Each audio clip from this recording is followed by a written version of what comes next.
Yo, what's going on, everybody? Welcome back to another Yankees Avenue watch party. It is Friday, May 1st. Happy month of May. Hope everybody is doing well on this really a lovely day outside. It's been sunny. It's been very nice. Now, it's probably just a little tease because, lately it's been getting nice, and then it comes back down and it's all chilly all of a sudden again.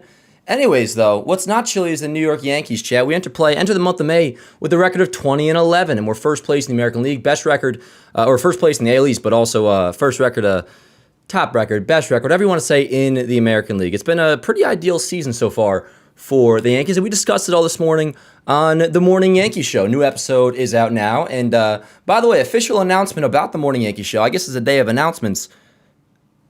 It's 5 days a week now. Monday through Friday, we will have an episode of the Morning Yankee Show every single day. But yo, we got to get right to it. First things first, as I pull up the lineup here. By the way, we're facing Cade Povich of the Orioles. He's a left-hander. I think we have one more commercial break. Thank goodness, Chad, because I got some things to say. So you notice Paul Goldschmidt's leading off. And by the way, off the top, if you have not heard, so no Anthony Volpe. He's going to remain in Somerset at AA through the weekend. Now, his clock of rehab, which is 20 days, runs out on Sunday. So come Monday, the Yankees will have to make a decision. Is it going to be either he's activated, comes up to the big league roster, or they would option him? And not going to lie, given Boone's tone, which wasn't exactly telling, but in a way it kind of was, he would not commit. He would long-term to Volpe. He said, Volpe's going to play a role, blah, blah, blah. But it was less definitive as, we've heard in the past. And it almost makes me wonder if it is a possibility come Monday if Volpe is optioned to the minor leagues. And we know if they do keep him there through a certain amount of time. I don't know if that's, the number's getting confused in my head. It's a 20-day rehab clock. I think it's also they keep him another 20 days after being optioned. They would get an extra year of service time on him. So it almost seems like it is possible. Also, though, no AL stint for Jason Dominguez. His CAT scan and all that came back clean, so we're all good there. And Boone even said he thinks he should be available, or he's hoping that he'll be available off the bench tonight. But lineup-wise, 1 through 9, you got Goldschmidt, Rice, Judge, Bellinger, Rosario, Jazz, Caballero, Wells, Grisham. Now, we talked about Grisham this morning on the Morning Yank Show, and we're going through the underlying data and making sure we separate that. Results are what matters, and you don't celebrate the advanced metrics, the underlying data, but it does give you a reason to believe, one thing may be coming or another. In the case of Trent Grisham, he's still hitting the ball very hard. But that said, we did have the conversation about, the leadoff spot. Keep in mind, I wouldn't, go too crazy over this. We are facing a lefty. Typically, this year, more often than not, at least when Randall Grichuk was on the roster, we would see Grisham just straight up not starting against a lefty. And again, I think with Grichuk, the Yankees are kind of like, they probably didn't want to have to get rid of him, and he would have been starting today had he still been on the team. But anyways, Grisham batting ninth. Yo, obviously I got to acknowledge, and I'm going to get back to each and every single one of you, but you guys really made my day today. Like, I was kind of nervous going into the whole thing because I don't like making announcements, and, it's like the whole point of Yanks Have is like, it's not about me, it's about the New York Yankees. You guys really made my day. You were going crazy on Instagram and, like, really, really, hit my heart, chat. So I appreciate it, and I'm sure we'll talk about it throughout the stream here. But the real thing I want to emphasize here is, particularly with this stream, because it's the first day of the announcement. If you haven't heard, Yankees Avenue is now under the John Boy Media umbrella. Yankees Avenue presented by Talkin' Yanks. It allows me to keep the name, but really, the thing I want to emphasize is like it's all about the Yankees. Nothing's going to change. So that's what we're going to be doing today. Like we're watching the game. Like nothing is different here, yo. Because ultimately, all that matters is not me being with John Boy, nothing to do with Yanks Ave. What matters is this baseball team, Chad. And this baseball team is playing pretty damn well. With that said, this is a big series, an in-division matchup, a divisional battle, if you will. Not if you will, that is a fact. It's a divisional battle. Yankees-Orioles, who Baltimore is still under 500, but they have been trending up to a degree. Now, here's their 1 through 9. Henderson, Ward, Rutschman, which I got to see the at-bats on Rutschman. Was he hurt, chat? Let me know, because his number is actually really damn good. I'm not sure if it's in like 8 at-bats.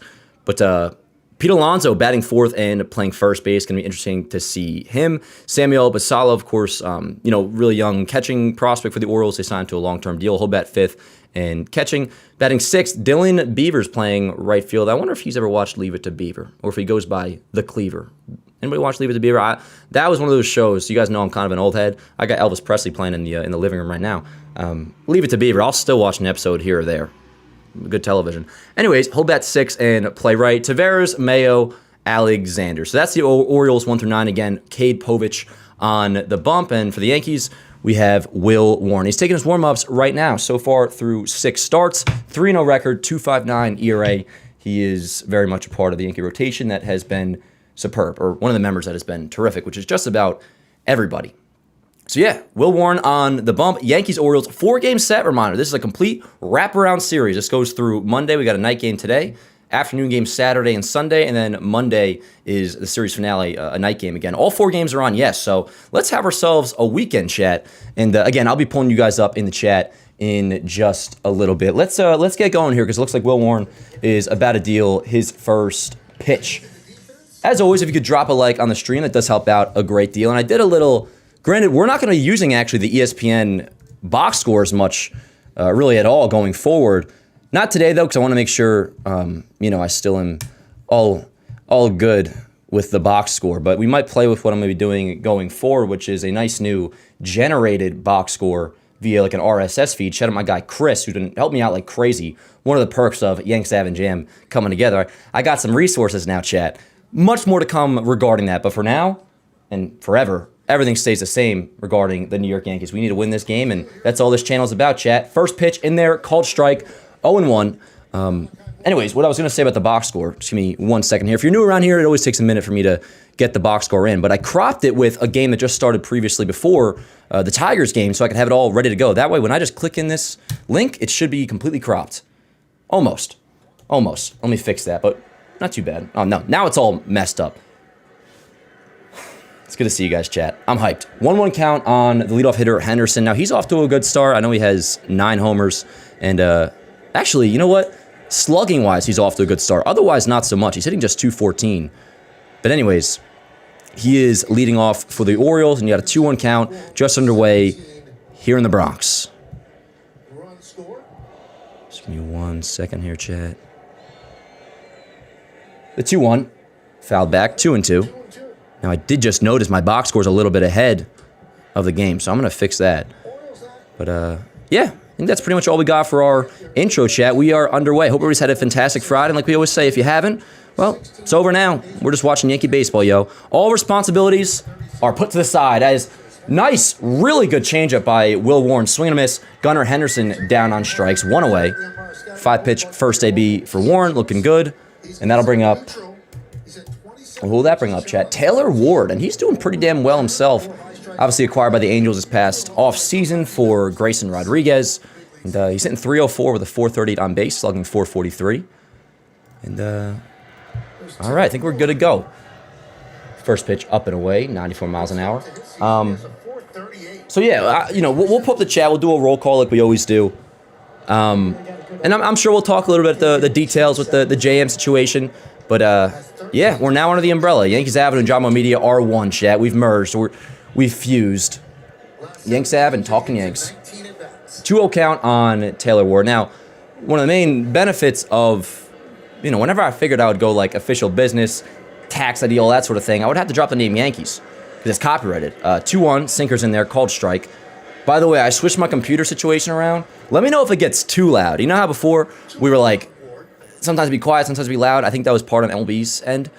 But it should be much louder and crisper because I'm not using a monitor anymore, and the sound I have coming out of this nice iMac right here is much more appealing. Sinker in there again. 2 balls, 2 strikes on Ward. Top of the first, 1 out. Anyways, because it's Yankees Avenue presented by Talking Yanks, I'm like under their umbrella, and they're grandfathered in with that whole MLB deal, so I get to keep Yankees Avenue. I'm now, kind of like an official business per se, I guess, whatever.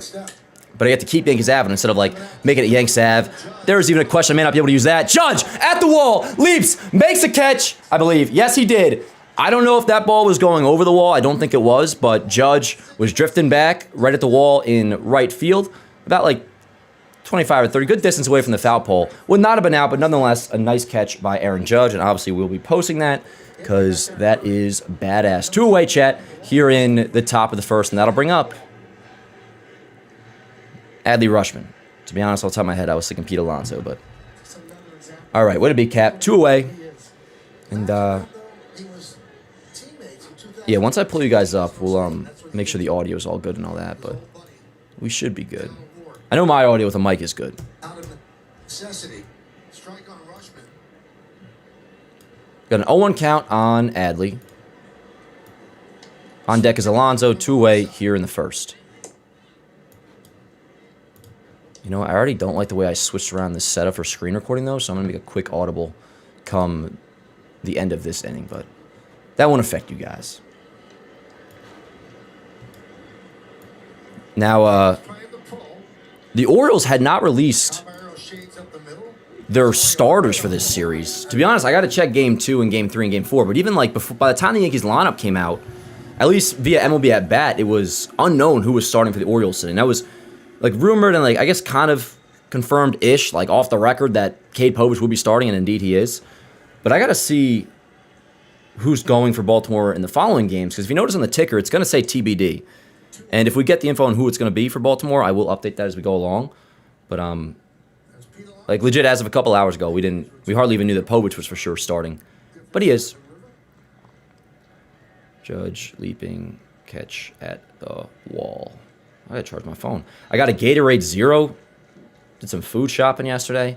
Very mild food shopping. I got like protein bars and Gatorade and some blueberries. Strike three, ring him up. Caught looking is Adley Rutschman. That is a very quick and efficient 1-2-3 first inning for Will Warren. He throws, 15 pitches, gets 2 strikeouts, and also a beautiful catch by Judge. Well, I don't want to be a complete and total shill. It was a nice catch.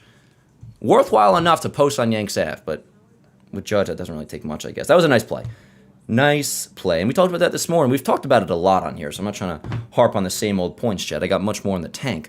But until we see otherwise, you can't not talk about the Yankee defense because it is far and away the best we've had in a long time. Alrighty, let's see here, chat. I'm going to pull you guys up in 2 seconds. But again, Yankees lineup: Goldschmidt, Rice, Judge, Bellinger, Rosario, Jazz, Caballero, Wells, Grisham. And yeah, we'll talk more about it come, in depth on Monday. We'll keep talking about it. But with the Volpe situation, we know at the least he's not going to be activated this weekend. He'll be in Double-A through Sunday. And then come Monday, when his rehab clock, the 20-day period is over, the Yankees will have to make a decision. Are they going to option him, or are they going to activate him and call him up to the big league roster? We'll see. But, yeah, Boone had some comments that were kind of just like, when asked about Volpe definitely getting the shortstop job coming back, which was pretty much always the plan. At least they leaned that way more than they did in this answer with Boone. He was kind of like, when asked about Volpe getting the shortstop job when he returns, he kind of took the lane of, he started like complimenting Caballero, which is interesting for obvious reasons. Anyways, Cade Povich taking his warm-ups. Let me pull up his line. So far this year, he's only pitched a couple games, has pitched well, 2.19 ERA, 0.97 whip. Last year, 22 starts, not nearly as good. Much larger sample size, obviously. 3-8 with a 5.21 ERA, very high whip. Also, which you can always check this via MLB at bat. This isn't like, very inside edge stuff, or inside baseball, if you will. They always have the matchups and previous success or lack thereof in the MLB at bat app. Judge, 2 for 3 against Povich in his career, which you figure was just one game, with 2 homers. Chad, I'm pulling you up on the iPad so I can say hello to you all. You know what? Do you mind if I watch the bottom of the first real quick? And then we'll do the roll call. First pitch to Goldschmidt leading off today. Fastball in there. 93-mile-an-hour fastball. 4-seamer. 0-1. Yeah, just so I don't get distracted, chat. Don't think I've sold out now. It's still all about the Yankees. Well, that was rude. It's about you guys, too. Why can't we just love each other? Goldschmidt taps one up the middle. Right there is Blaze Alexander. Is Jackson Holiday hurt? Oh, let me get the... Ignore that. Yeah, I feel like it must be. By the way, Pete Alonso will lead off the top of the second. Damn. Wow, how about that? Pete Alonso, 4 defensive runs saved this season for Baltimore. 2019 to 2025, -7. Here's Ben Rice batting second today, which the Yanks have been doing this since Stanton went down. I think it's the way to go, particularly having him bat in front of Judge. And I think once Stanton returns, you should have Rice lead off, Judge 2. You go Rice, Judge, Bellinger, Stanton. Wait, that's not the order that I like. Hold on. I'll get it down in a second. There's a very exact 1 through 9 that I had in my head, and that wasn't it. We have an 0-1 count on Rice, 1 out here in the bottom of the first. Pitches outside, ball and a strike. But yeah, once Stanton comes back, Rice, Judge, Bellinger, Stanton. I had Grisham 5th, which he's got to start hitting, but again, the underlying metrics like him. He just got to start lifting the ball, particularly in the, or start pulling the ball in the air. Grisham has to. And the defense has been pretty good, so it's not a complete and total disaster, but in the end, he is hitting 150. regardless of the rest, because we'll see where Grisham's at and whatever, but I like the idea of Rice batting ahead of Judge, and that, whether it's him second, Judge third the rest of the way, regardless of who's healthy, sure. Have him bat in front of Judge, I would go bat him leadoff and kind of do the Shohei thing. The 1-2 to Rice. Little looper on a curveball, stays with it, drops into left or no. And it's caught in left field by Taylor Ward.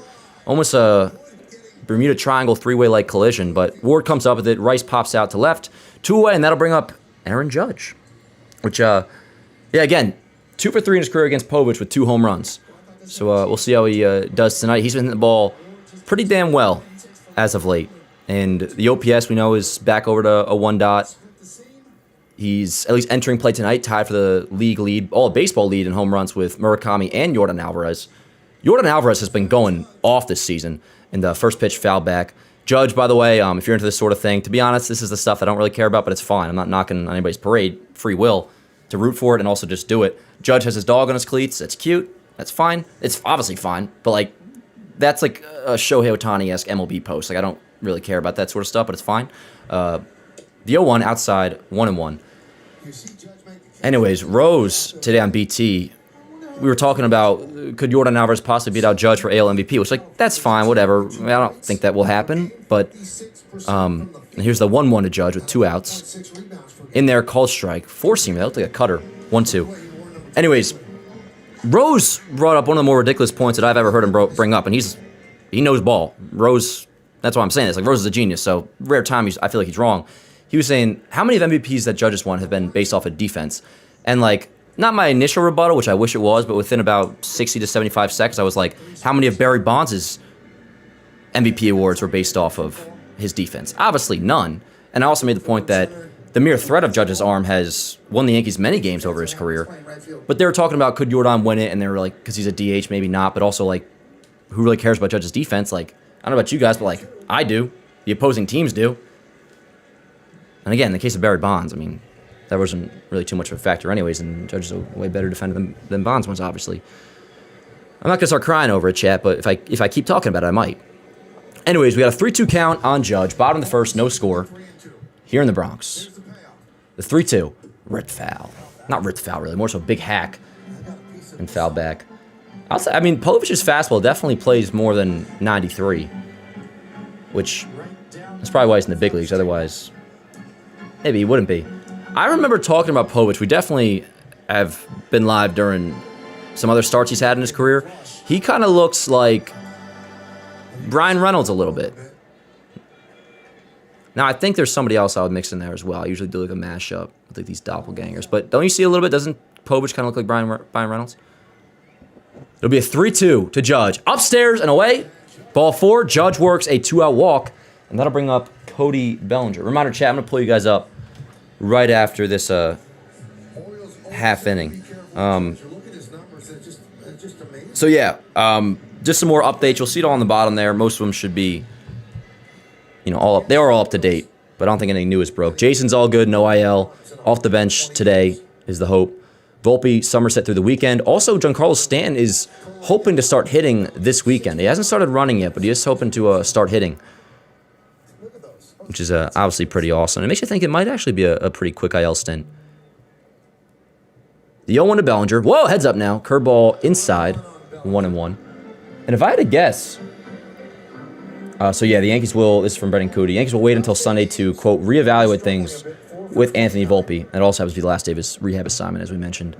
I feel like Stanton will probably be back by the time Rodon is, to be honest. The 1-1 ripped right field. That is going to be down for a base hit. It'll go into the corner. Judge rounds second. He's headed to third. Bobbles it out there and right is whoever that is going to allow Judge to come in and score. That is going to be. We'll see if they get Bellinger an RBI on that. But nonetheless, Judge scores. Bellinger with 2 outs. All this was with 2 outs. He had a Judge walk, worked a good AB on 3-2. Took that pitch. Ball 4. Takes first. Bellinger down the right field line.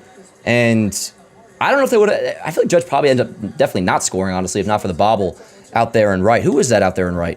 What is your name? That's Dylan Beavers. It's the Beaver. Oh, sorry for that again. But 1-0. Yankees leave. See? Beaver. Leave it to Beaver. Leave it to Beaver to make an error in right field and help get the Yankees a 1-0 lead. How about that? So, Yeah, I'm not sure if Bellinger will get an RBI on that. He should. He probably will. But nonetheless, it's a double. Oh, he's definitely not getting a triple on that. I'd be shocked. But we don't really care about that, chat, do we? I don't think so. 1-0 Yankees lead, and that'll bring up Abner Rosario. First time seeing him in a minute, because the Yankees faced 3 righties in Texas, and McMahon got all the starts in that series, and he's sitting today with Rosario playing third and batting fifth. So good to see Rosario again. Let me get this clip up. We got a runner on third. That's Bellinger. 0-2 count on Rosario. 1-0 Yanks lead.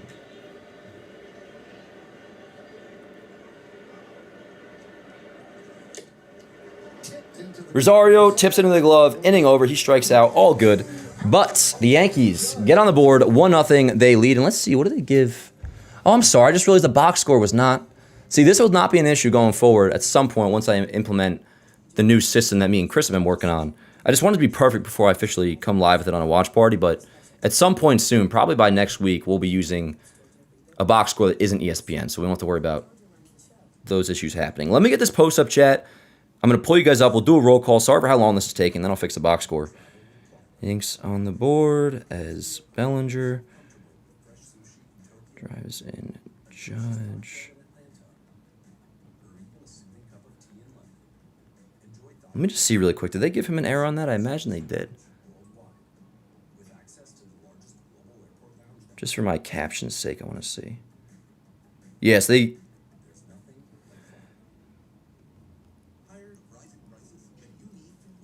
Okay, so no, they didn't give him an error on that. It is a double for Bellinger. And they said he went to third on the throw, which is fine. Double in the first. All right, word up. Chat, I'm pulling you up right now. I freaking missed you guys, yo. Let me tell you. Let me tell you. Yeah, word. We'll make the thumbnail Boone slapping Judge's butt, chat. What do you think about that? Alrighty, let me pull you guys up here on the good old iPad. An iPad that needs some rejuvenation. It's at 25%. Oh, word. We already got over 200 people in here watching. Fire me up.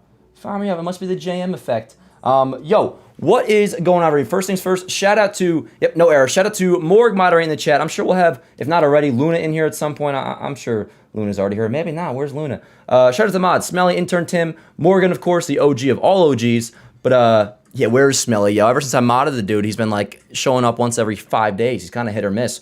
But, yo, how we doing, chat? Let's see. We got Chowder, we got John, we got Joseph, we got Julie, we got Bobes. Cam, what's up, brother? We got Isaac, we got Joe Knott, we got Fang, we got Sir Vinny, we got George, we got Christopher, Roscoe's. Long time no see, Roscoe's. See, like, do you guys notice when I kind of spray all over my desk, or can I just pretend like it never happens? Because I kind of just spit all over the place. Like, there's a bubble on my desk now. Anyways, how we doing, chat? And I appreciate you guys so much. Everybody's saying congrats, and freaking, you guys really, for real, like, made my day today, and it was, not that I knew it'd be a big deal, like in our universe, like in our world, as a first pitch to Warren outside 1-0, or from Warren to Pete Alonso 1-0. It like blew my expectations away. Like I thought it'd be like a little thing within our own universe, which ultimately that's what it is, like our universe, the Yankee universe, whatever, it's baseball world. But like, man, I gotta say the freaking support and comments I was getting, it did make me feel pretty warm inside, chat. I even started sweating. But yo, here we go. I have super chats apparently from the first inning too. I'm definitely gonna get to all those. First one I see though is my guy Joey Rodriguez, who's been supporting forever. Joey, you're my freaking guy, and Joey left a really nice comment before too. As Alonso skies one to right field, and that actually might be gone. How about that? Alonso immediately ties the game up, top of the second, goes opposite field, and it looked like it may have a chance to clear the porch, and ends up going to the second deck.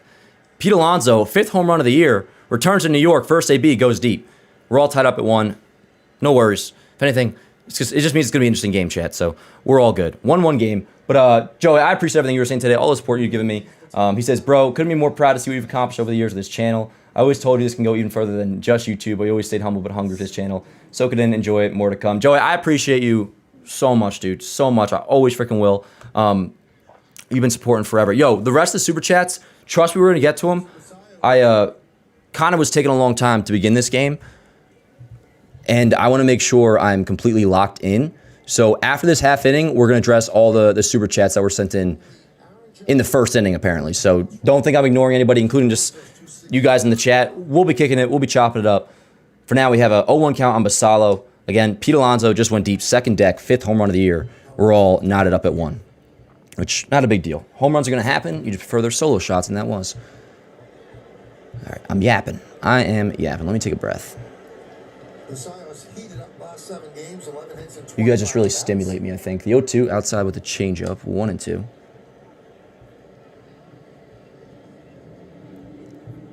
Now, Alonso's start, at least, well, no, this will be updated.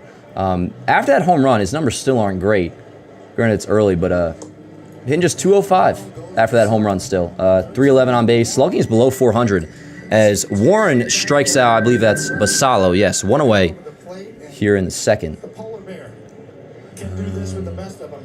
A right-handed batter going the other way, and well, that's like a left-handed pull hitter there in the second deck. There we go.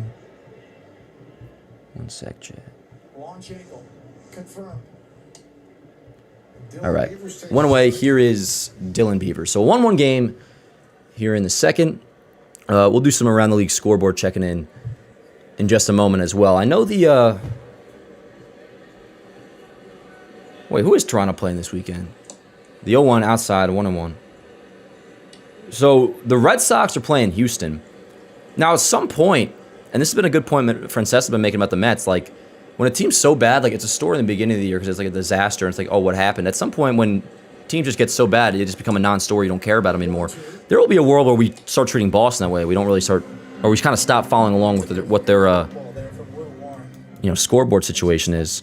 The Phillies, by the way, since Rob Thompson got fired, much respect to Rob Thompson, by the way, he's a G. And I'm not sure if you guys saw the post-game interview, but you can tell which organization he came from, or post-firing interview, I should say, the other day.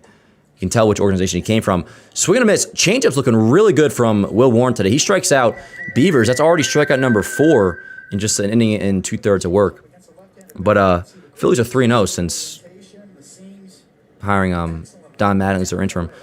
Blue Jays are playing the Twins this weekend, chat.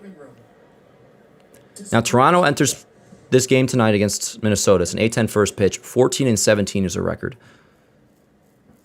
I don't know why I sounded like so petrified the way I said that, but more so, they're going to be back at 500 at some point. As that ball ricochets off Warren, he regathers, throws over to first. Inning over. Inning over, but the Orioles tie up the score. Pete Alonso goes deep to the second deck, his 5th of the year, and we're all knotted up at 1 going into the bottom of the second. This game's zooming, Chad. I feel like every time I'm going to say something, something happens. Anyways, let me see here. So, Morg's in a freaking $20 super chat before. Says, congrats, Dan. The progression of this channel the last 3 years has been awesome to see. And Morg, you've been a big part of it, dude. You have been the OG mod since we started doing these watch parties. Always update me. By the way, a lot of times, like, even today, hey, chat, if you didn't know, who's it? Ryan Helsley's on the IL. Like, I found that out via Morg. Like, when Elmore got called up, I found that out via Morg. Like, if I'm out of the loop or something, or like say I'm mid-BT, like Morg will send me a text, maybe something I didn't see, keep me in the loop. So Morg, between that, the moderating, just being a freaking homie. Me and Morg have hung out before, by the way. We went to lunch a couple months ago. Morg, I love you, dude, and I wouldn't be here without you, so I appreciate you so much, bro. And $20 super chat is freaking nuts. Thank you so much, man. I appreciate you, Morg. You know that. Cam with the super chat says, so happy for you, Dan. You deserve it. Feeling a jazz bomb tonight. Let's effing go, Yanks. Cam, I saw your comments before, too. Really appreciate you, dude. And by the way, we didn't call for it, but Homer picks, let us know in the chat. Who do you got going deep tonight? I'll give mine right now. I want to say, I mean, as always, I got to go with somebody other than Judge. But let's see here. I actually kind of like that Jazz pick, Cam, not going to lie. You know what? I'm going to go Goldschmidt. I'm going to go Goldschmidt's going deep today. But let us know in the chat if you haven't already who you got going deep. Cam, appreciate you, brother. Also, Joe Knott with a $10 super chat said, so proud of you and happy for you, Dan. We're going to be here with you for this great ride. Let's win tonight. Hell yeah, brother. Hell yeah. On everything, especially that last line. Let's win tonight. Because, it's been a thing in the past, obviously, where we haven't played well against not all divisional opponents, but certain divisional opponents, if not all of them at times. And this is a 4-game set. 4-game series are tough. More often than not, it feels like they do end up in splits. But if we were to split against this Baltimore team, not that it'd be the end of the world by any means, but it'd be kind of a Debbie Downer. Like, we're better than Baltimore. So let's take care of business starting tonight. And by the way, Jazz, again, is wearing the Jackie Robinson baggy pants, which is freaking sick.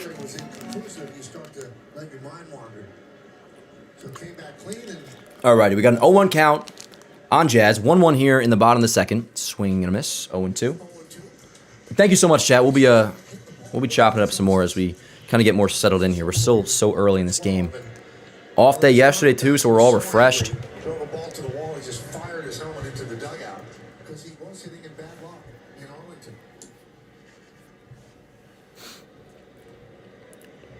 I'm looking freaking sweaty, yo. I did go to the gym earlier, but I also showered since then, so it's definitely me just freaking hot as hell. Whew. Hey, Chad, what do you think of this long sleeve, by the way? I've had it for a good little bit now. You definitely see me wear it, but Joe's gave this to me. Joe's McFly. Shout out to Joe's.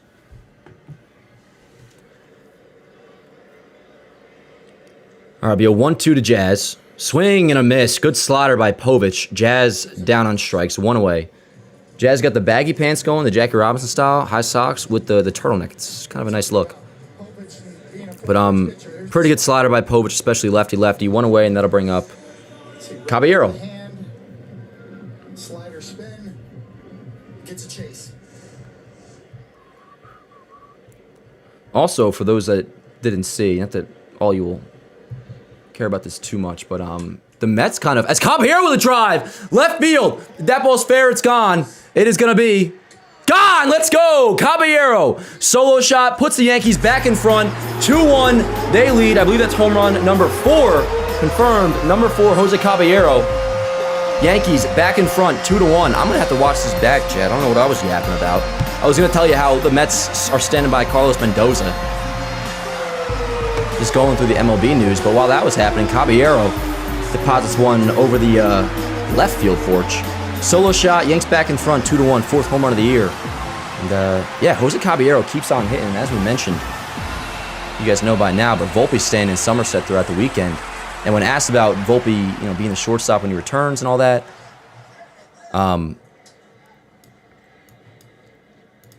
Boone was kind of just started to compliment Caballero when asked that question. So it really does make you think, at least at the possibility of the Yankees just sticking with Caballero. And I'm not going to give, complete and total credit to Michael Kay if it happens, but I'm telling you, Kay going public with his thoughts about how the Yankees should just, keep Volpe down in the minor leagues, for one reason or another. He was more so being sympathetic to, the Yankees are kind of setting up Volpe to fail by bringing him back when, Caballero's playing so well, when the team's playing so well. But once I heard Kay say that on his show that, the Yankees should consider keeping Volpe in the minors, it made me think, maybe it's possible. And the more and more you watch Caballero play and, hear the Yankees talk about the situation, you think it is possible. Anyways, 2-1 lead, Caballero's 4th of the year. We got a 2-1 count on Austin Wells with 1 away here in the second. Jose Caballero. Caballero's extraordinary play, both in the field and something like this. It makes a Volpe decision very, very difficult. The Yankees Look at that. Look at that. They do. Their luck has not waned on that end. But it's hard to take... that's all well and good, Chad. That's all well and good.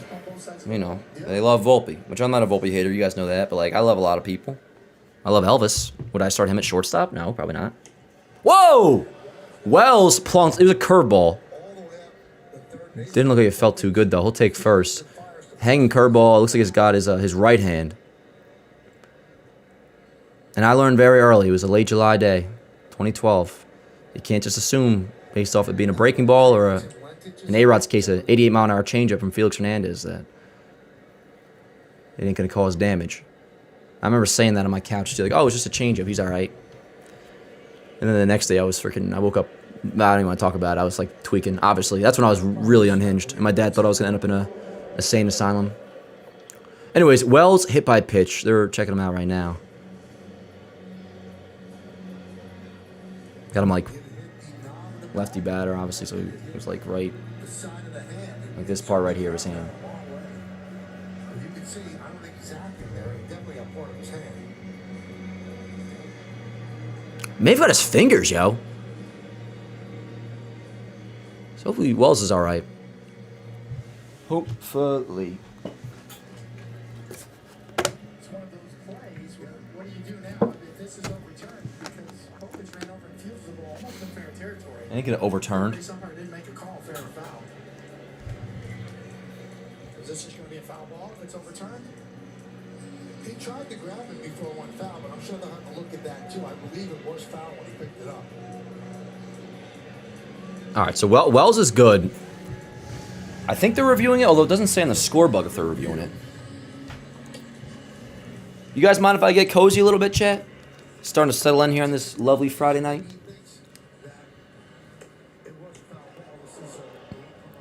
Damn, that ball really took a jump. Went almost all the way near third base. Which, well, no, because it could have hit his hand first and then hit the bat, which wouldn't be a foul ball. But yeah, so they are reviewing it. I'm not sure if I guess, yeah, the Orioles must have challenged. I guess that's a silly question because the crew chief review isn't until, Kay was telling about this the other day. It's 8th inning or later you can get a crew chief review.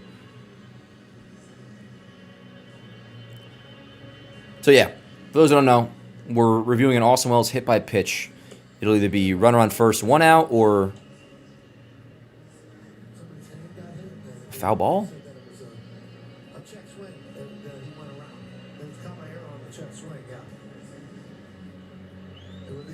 One sec, Chad. But this ball, was it fair? Is it an out?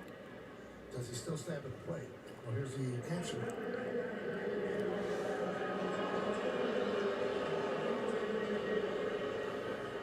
This guy's kind of got Yogi ears. So the call is, they say overturned. It's hard to hear. Wait, so what is this?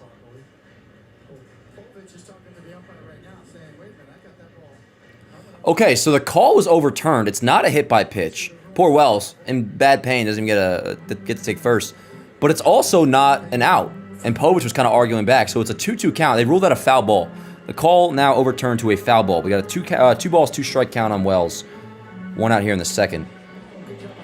And that ball really did, for those that are just listening along, it went like as far as 10 feet in front of third base on what was initially considered a hit by pitch. It definitely did hit Wells. He was in pain. But here's the 2-2. That's outside, 3-2. 2-1 Yankees lead here in the bottom of the second. If you didn't see it, first inning, Judge walked with 2 outs. Bellinger drove him in an RBI double. Top of the second, Pete Alonso, solo shot to the second deck, and then Caballero solo shot, 4th of the year. Yanks back on top, 2-1. Foul back, still 3-2.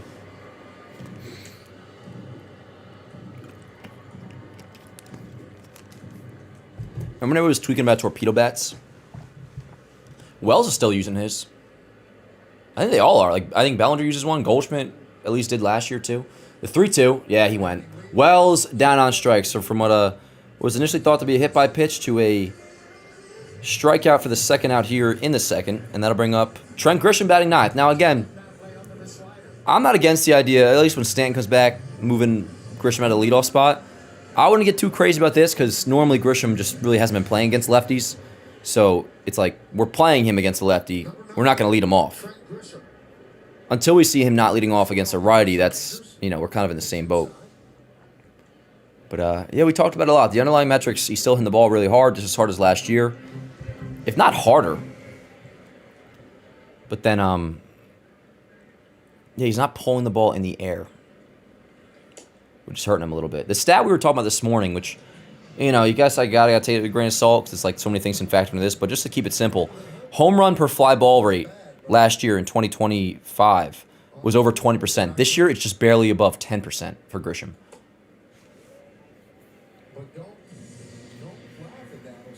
So, that kind of tells you the balls he's hitting hard, he's hitting on the ground, and the balls he's hitting in the air, he's not hitting hard enough to go out, obviously. Still walking, he's not chasing.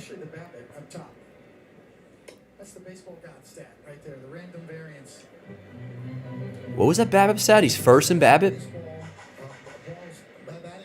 Yes, but were they saying his BABIP is really low or really... It must be low, they're saying. But it said it was in first. His BABIP. 2 balls, 2 strikes, 2 outs on Grisham. Ripped to right field. Decently hit. Off the wall. How about that? Grisham hustles in to second. He slides in there. Kind of an awkward slide, but he's all good. 2-out double for Grisham off a lefty. How about that? I almost thought I had a chance of getting out of there, Chet. All right. Runner on second, 2 outs for the top of the order in Paul Goldschmidt, who is indeed my pick to go deep today.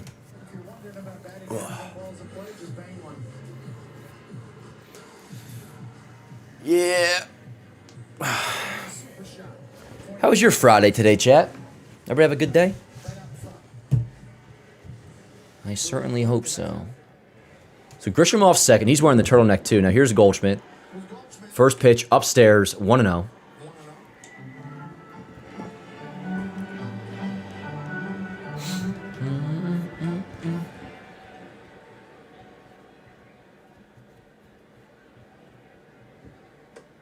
Two no. Who's buzzing me? Where's my phone on D&D? Why was portrait orientation lock off, chat? I generally have no idea. Not trying to be a weirdo here, but what the heck? Who's turning portrait orientation lock on my cell phone off? The 2-0. Down in the dirt. Back to second is Grisham. Basalo, the Orioles catcher, threw down to second. Grisham wasn't gone. I guess he was dancing far off or something, but he's back in time. We got a 3-0 count on Goldschmidt, and on deck is Ben Rice. So, either Goldschmidt can work a walk, or if you want to say work a walk, but be given a walk, bring up Rice, or, I mean, he's going to get something to hit here. So I'm not against him taking a big, fat, juicy hack, the 3-0. And he doesn't because the ball's up and almost near his face, chat. Ball 4. 4-pitch walk to Paul Goldschmidt. First and second, 2 outs for Ben Rice. Yankees already lead 2-1. All right. My shoes untied. I'm not sure how. I didn't do nothing. I put these shoes on after my pregame shower. How did they get untied? But all right. Mound visit with Povich. First and second, 2 outs for Ben Rice.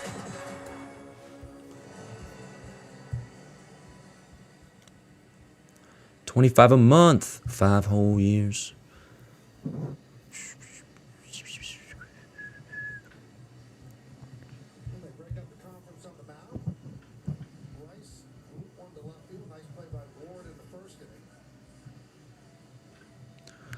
Bum bum bida,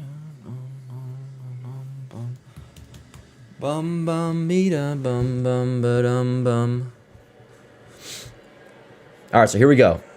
Mound visit over. Rice to the dish versus Povich, who's at 41 pitches. First and second, 2 outs.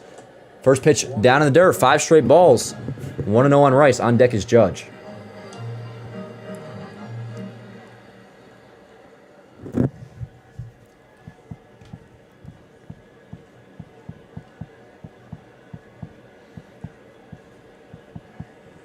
Rip to right field. Decently hit. Get out, ball! Let's go! Ben Rice, 3-run bomb. Lefty.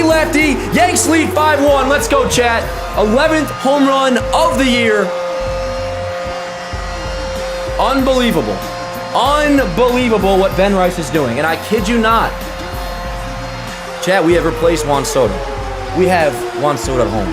I'm not going to call him the white Juan Soto, chat. That's not right. But 22, high socks.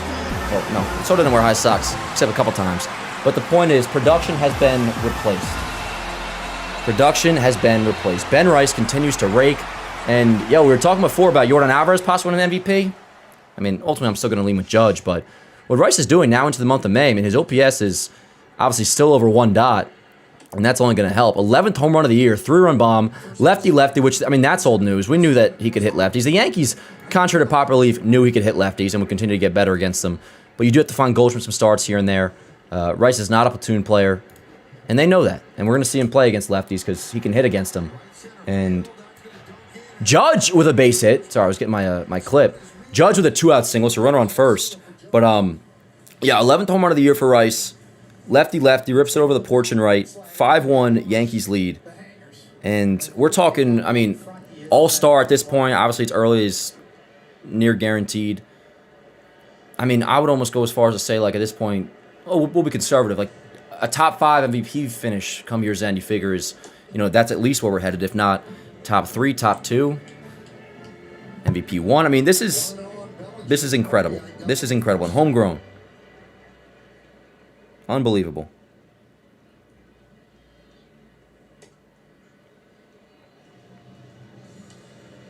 Unbelievable. Click like in the stream chat if you don't mind. I'm going to pull you guys up really soon. I'm just getting this clip up. Ben Rice 3-run shot for his 11th home run of the season. I'm taking 10 years. And a 5-1 Yankees lead. How about that? It just keeps going up. All right. Judge and Rice collectively have more home runs themselves than Everything is proceeding as I have foreseen. entirely. So we got a 2-1 count on Ballinger. Runner on first. That's Judge, who singled after the Rice homer. With 2 outs.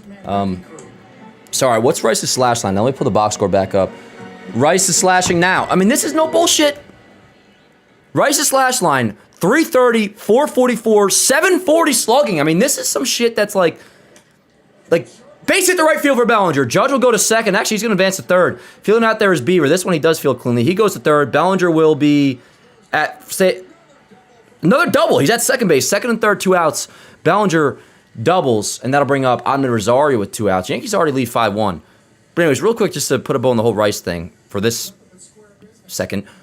That slash line's incredible. I mean, that is Judge-esque, and now sample size-wise, we're more than 30 games in, and again, like, you can't ignore the fact that the metrics last year suggest this is the kind of hitter. I mean, at least more so towards 900 OPS, like 1 OPS was a hitter that the metrics suggested he truly was last year. He just got very unlucky. It suggested he'd be much more closer to this. So, this is real. And, don't get it twisted, bro. Not that any of you guys would, but, that slash line right there, it's not just a hot start, 300, 400, 600. 300 average, 400 on base, 600 slugging. That is, that's Judge-esque. And me saying just Judge-esque is not just, really good MVP caliber player. It's we're not talking 1 OPS. We're talking 1.1. We're talking WRC plus that right now is above 200. I know it's early, but, this is some fascinating shit, man. Fascinating shit. Fascinating shit. All right. 0-2 count on Rosario with 2 outs. And he rings up, gets caught looking again. Or rather than the first inning, he struck out swinging. But second strikeout for Rosario, all good, no worries. But the Yankees, after in the first inning get on the board, and then Alonso strikes back with his fifth homer of the year, ties it up. Right away, the Yankees strike back. Caballero, can't forget about that, 4th homer of the year, give the Yankees a 2-1 lead. And then you had, let's see, what was it? It was who got on base for the Rice homer? You had Trent Grisham with a double, lefty, shout out to him. Paul Goldschmidt walked on 4 pitches, then Ben Rice, 3-run bomb. We're leading 5-1 entering the 3rd inning, Chad. And this is a nice, not statement game yet, because we got to freaking obviously play the rest of it out, but statement start to this. In-division battle, Yankees-Orioles. And the Orioles I still anticipate are going to be, in the mix. You would figure, at least, because AL, and in part because the AL is so weak. And the Orioles got talent. This would be a nice way to, I'm kind of down to kick their ass today, Chad, if you know what I mean. Respectfully. I mean, I got nothing against Baltimore, but, this is good shit.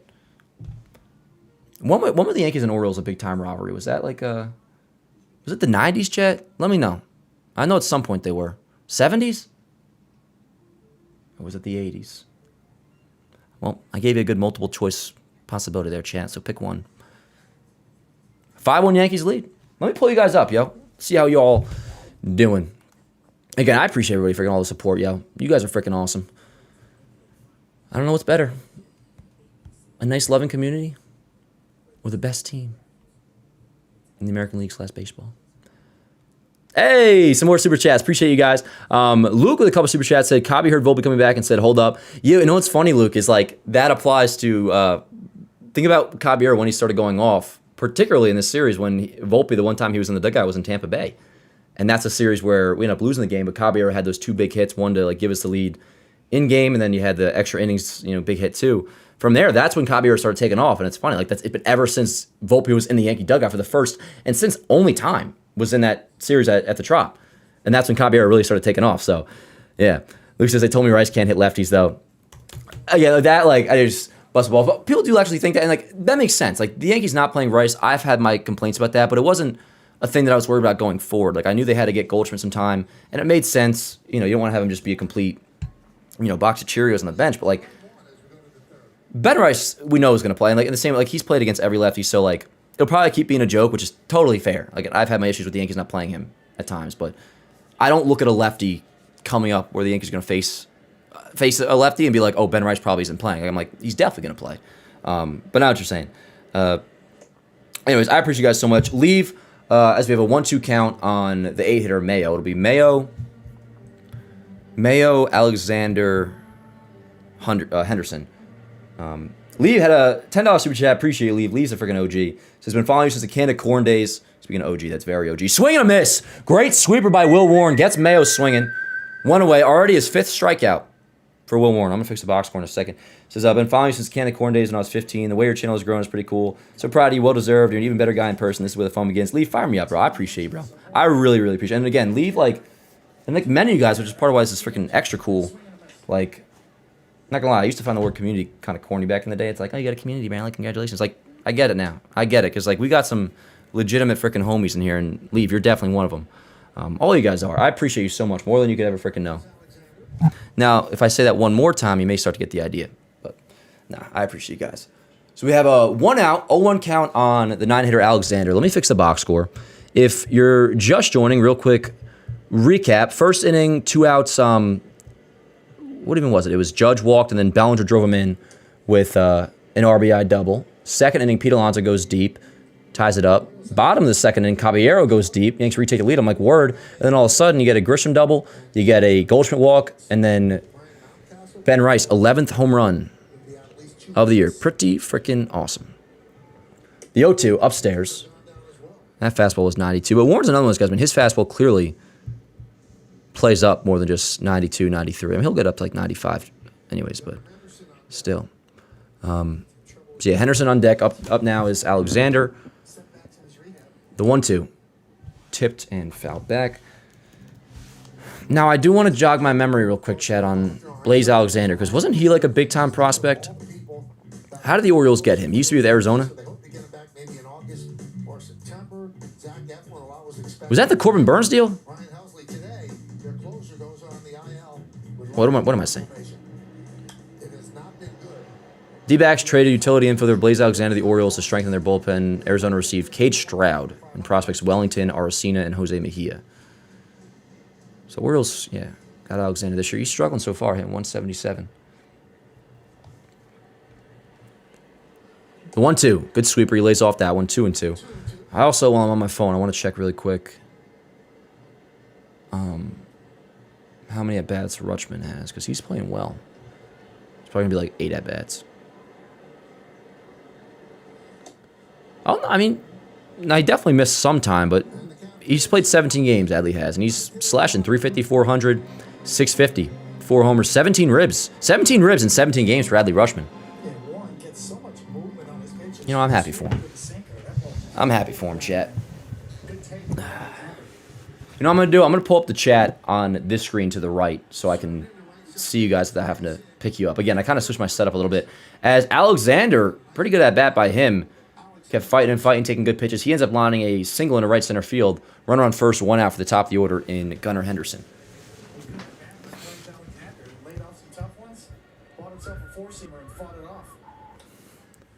When your lips are close to mine.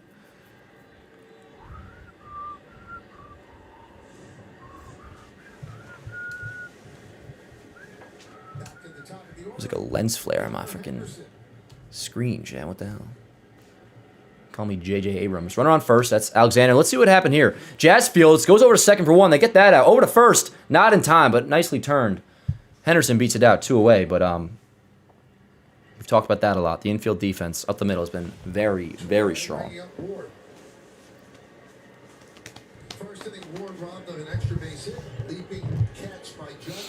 This is nice, Chad. I'm not gonna lie. This is exactly where God wanted me to be.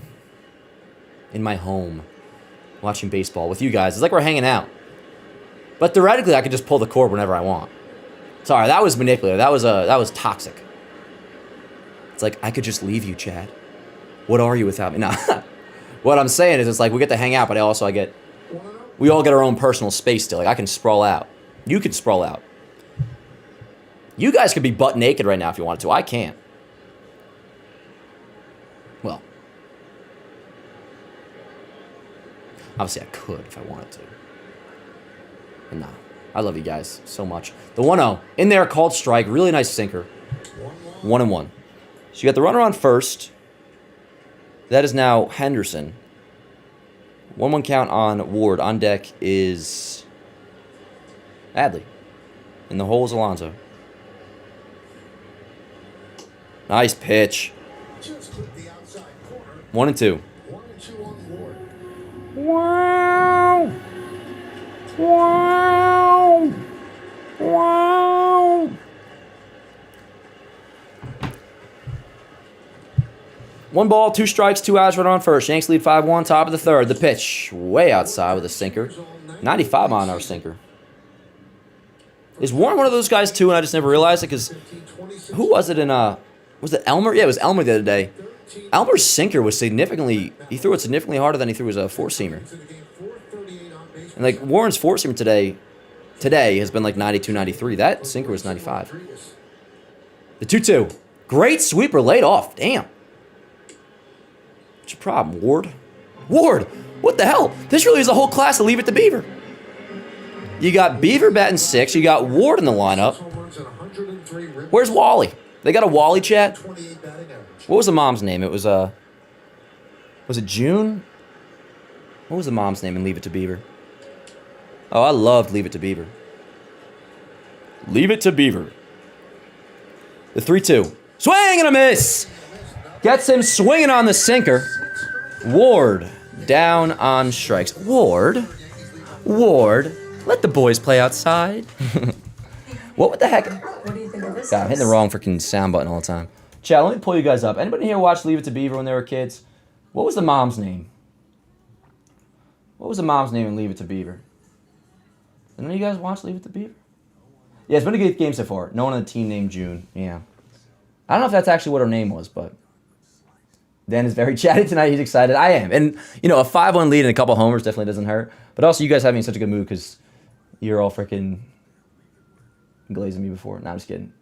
You guys are freaking really making me feel good. Anyways, let me see here. Joe with another $10 super chat. He says, can you get away with Yanks Ave? Yanks Z with an Ave? Pinstrip Avenue. You know, funny enough, Pinstrip Avenue, I did do that in high school because I was like, I want to create another one, and this will be something different. And I never posted it again. Yanks Ave was going to be the plan, but then I realized I can get away with it being Yankees Avenue as long as it's like under Talking Yanks, which I have no problem with. And I like Yankees Avenue. Yankees Ave I would have been like, cool with, but then like that involves a lot of things to change. It's like I got to change Yankees Ave or Yankees Avenue to Yankees Ave on like the Instagram handle, like all the handles as well as like the title name, which isn't that big a deal, but it's also like new logos and like it's more tedious. And also like I call it Yanks Ave anyways. Like most of you guys probably call it Yanks Ave, but it's like it's Yankees Avenue. You know, like I wouldn't want to be Dan on my birth certificate. I'm Dan Allen Rourke. You can call me Dan, like I am Dan, or Dar.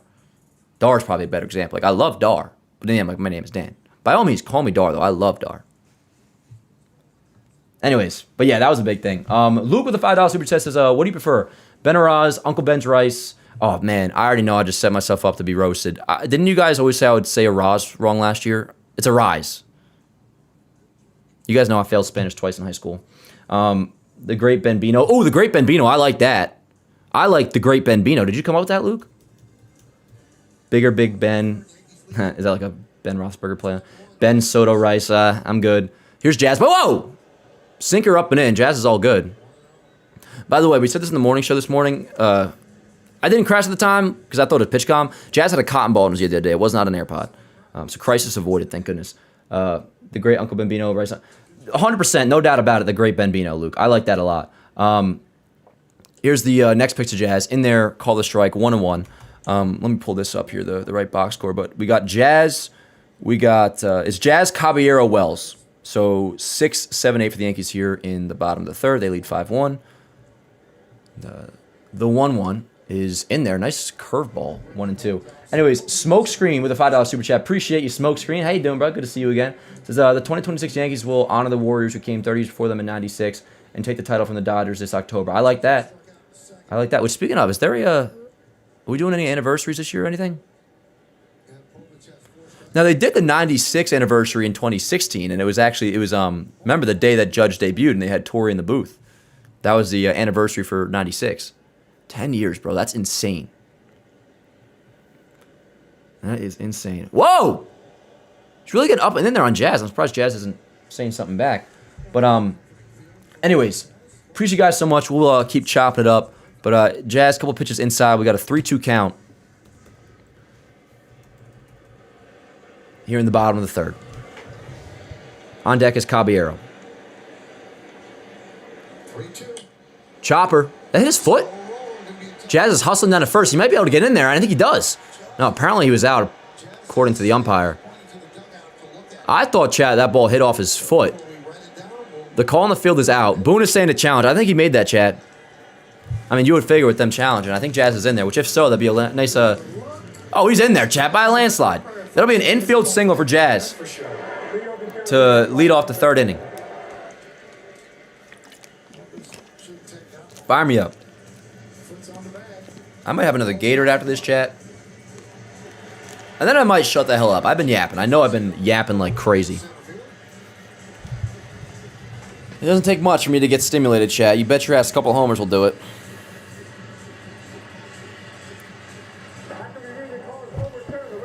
Safe. Get the white out, Chad, if you're keeping score. Infield single for Jazz. Runner on first. To lead off the third. Right? That's the lead off the third? Yeah. Chad, what do you guys think of Jazz's baggy pants? The Jackie Robinson pants full time. I love it. I think that's one of the best decisions Jazz has ever made. Is wearing those pants. He should do it full time. Anyways, here's Caballero. Had his 4th home run of the year back just last inning. Gave the Yankees the lead back, and then, of course, ended up having the Ben Rice homer same inning. But, yeah, last AB, Caballero just hooked to left, stayed fair, 4th home run of the year. And he continues to play really, really well. Good job. Good camera work. What? Did they say it hit Jazz? Nothing matters now, but I was right, Chad. If that is what they were saying. This is probably going to be 2. Caballero lines on a couple hops to short over to second for 1 on a first. It is a double play. All good, Cobb. It happens. If it were Volpe, though, Chad, what would we do? Take him out to the barn? I'm just kidding. That's me just trying to be cool and fit in with the crowd. You know I don't feel the way about Volpe. I might, but I'm going to give him another shot. Whenever that shot may be. But we know it ain't going to be this weekend. So after the double play, 2-away, here's Austin Wells. 0 for 1 so far. He struck out last at bat. Had the hit by pitch, but it was overturned. Really a foul ball. Ends up striking out. He's at 197, 3 homers, 5 ribs. The OBP, though, we've talked about, is in a good spot in general, but also for hitting just 197. His OBP's at 341. That's pretty damn impressive. Like, really impressive. The 1-0 to Wells. In there, call the strike, 1-1. Chad, after this happening ends, I'm going to go run use the restroom real quick. And then we'll come back, we'll chop it up. Also want to start checking around the league scoreboard and all that, because the Blue Jays are going to get going soon.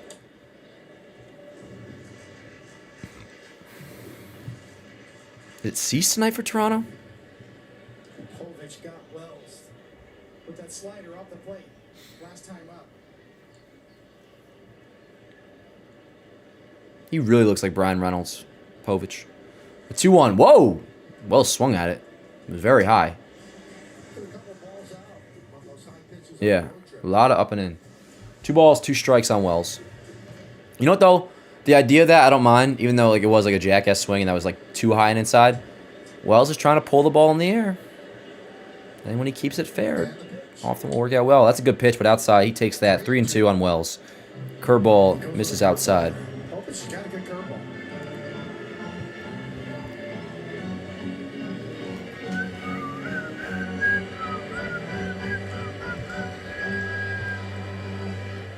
Hot dogs, peanuts, Cracker Jacks. 3 balls, 2 strikes, full count on Wells. 2 outs, bottom third. Yanks lead 5-1. The pitch. Ground ball up the middle. Right there is Henderson. And that will do it. All right, all good. Chat, I'm going to go run use the bathroom real quick. Be right back. Hey, don't move a muscle. We'll be back in a second and we'll start chopping it up. 5-1 Yankees lead.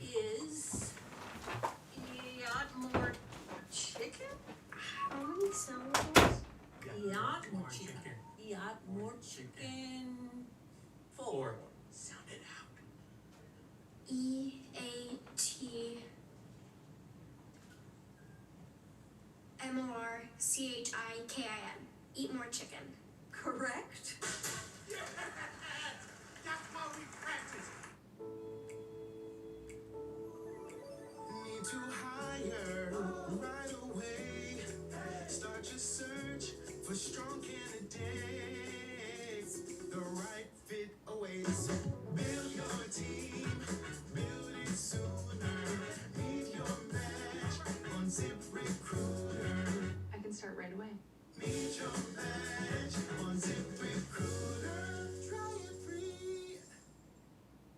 Credit One Bank presents Cancelina.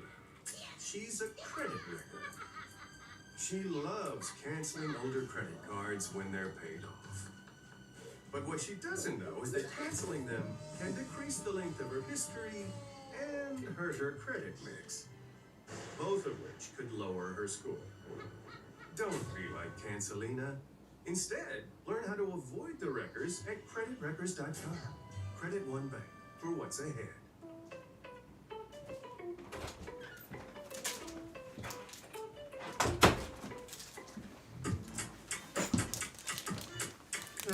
Chad, if you were thirsty, how good do you think this would taste? Mental health awareness, free, 24/7. I agree.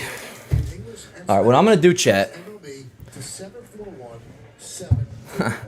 I'm watching myself back in the replay. What I'm going to do is I'm going to pull you guys up my Go to the fourth left inning. side here. Tri-State Cadillac scoreboard. So that way I can be looking at the chat. We can chop it up this inning and just talk some ball.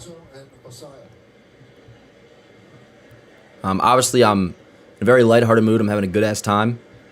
I make my jokes, but, like, for real, I appreciate you guys a lot. But I'm not going to say it again. 0-1 count. Top of the fourth, you got Rutschman. It'll be Rutschman, Alonzo, Ward? No. Well, let's find out, chat. You know what they say about assuming. Rutschman, Alonzo, Basallo. Basallo's been decent, I guess. Almost robbed him, but the ball popped out of his glove as he crashed into the fence.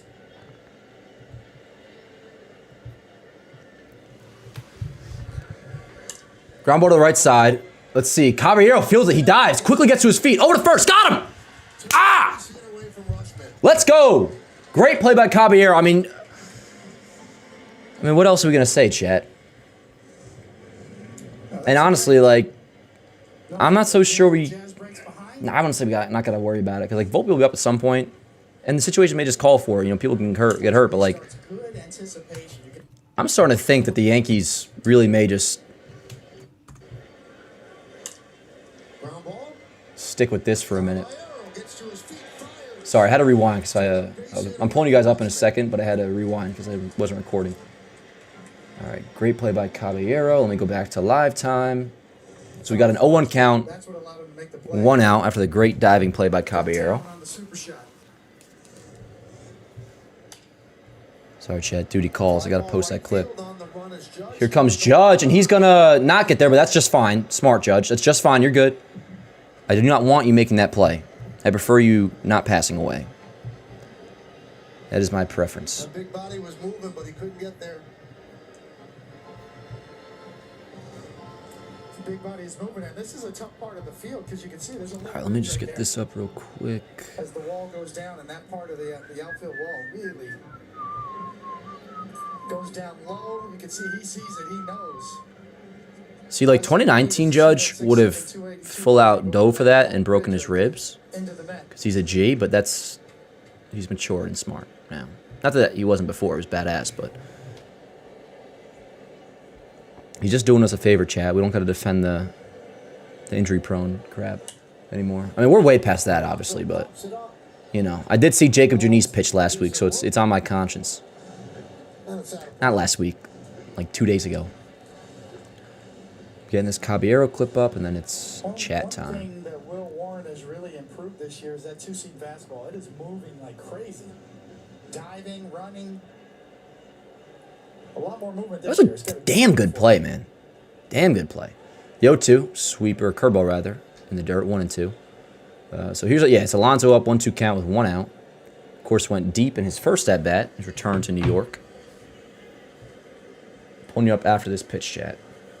Which means it's probably going to be a diving play, and I'll have to post it and wait. The 1-2. Hanging slider, but foul back. Alrighty, let me pull you guys up.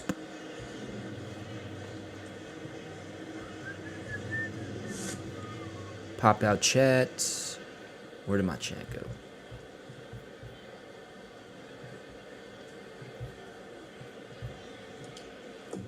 Alright. 2 balls, 2 strikes on Alonso. And I'll stick you guys right over here in the corner. That way we can Stay in constant communication. At least for now, because sometimes you guys are cracking me up so much to where it's distracting and I miss pitches. What's up, yo? Is this me or did the font change in the chat? Did it? Ground ball on a hop to Caballero. Nice and easy. Quick throw over to first, though. He had plenty of time, but gets Alonso with plenty to spare. 2 away. Alonso grounds out. Is this me the font change in the chat? I don't think so, Joey, but you know one thing that bothers me about the chat and YouTube changing things is the ats. I found out, yeah, my one boy's been in here for like weeks now, and I had no idea that it was him because I'm just seeing the at, and it's like some random ass at. And it used to go by for those who don't know, the first, it would have your first and last name. So like, if I was in a chat typing, like I bet if I were to throw some in here, it wouldn't just say Yankees Avenue, it would say at Yankees Avenue. So 2-way, here is Basallo. Anyways, what's up, Hector? How you doing, yo? Let's see, who else we got in here? I agree, Joey, and I think he might. Hector! Oh, I just did! What are the odds of that? I didn't even see your comment, the second one, you saying you didn't mention me at all. And I probably did. But I got you anyways, yo. Dan's going to have Chinese tonight. I am definitely not going to have Chinese tonight, Amp, although I do love Chinese. You guys know that, but that would just, like, that kind of, like, makes tomorrow game over if I have Chinese tonight. That means I'm going to wake up and just feel heavy. So Bobby's saying his font in the chat changed, too. You know, I'll keep my eye on that. I appreciate you, AC. Thank you so much, dude. Sweeper hanging, but Basallo pops it up. Drifting over is Rosario. He's there. He's got it. Calls off Bellinger. Makes a catch. Nice and smooth 1-2-3 inning. In part because Jose Caballero is freaking awesome. And, chat, you want a little, like, instinct take? Kind of what we did about Lombard today. It's like, yo, no logic per se applied to this. I mean, yes, but, like, I'm not doing a podcast here when I say this. I'm just saying, like, my pure gut instinct. With some logic. I really do think the Yankees may actually just say, hey, Volpe, until further notice, you're going down to AAA. Which that would be awesome. And that would be the biggest example of, like, you know, we talked a lot about what Kay's been saying, which is all true. I think he's had a lot of urgency, but I've been kind of like agreeing, but pushing back and saying, like, well, they finally have options to be able to use that urgency. You know, like, you don't need Luis Gil this year. You can go to somebody else if he's not performing. Same with, like, when Stan gets hurt, like, you have options at DH. Like, we have more depth than ever. We talked about that going into the year.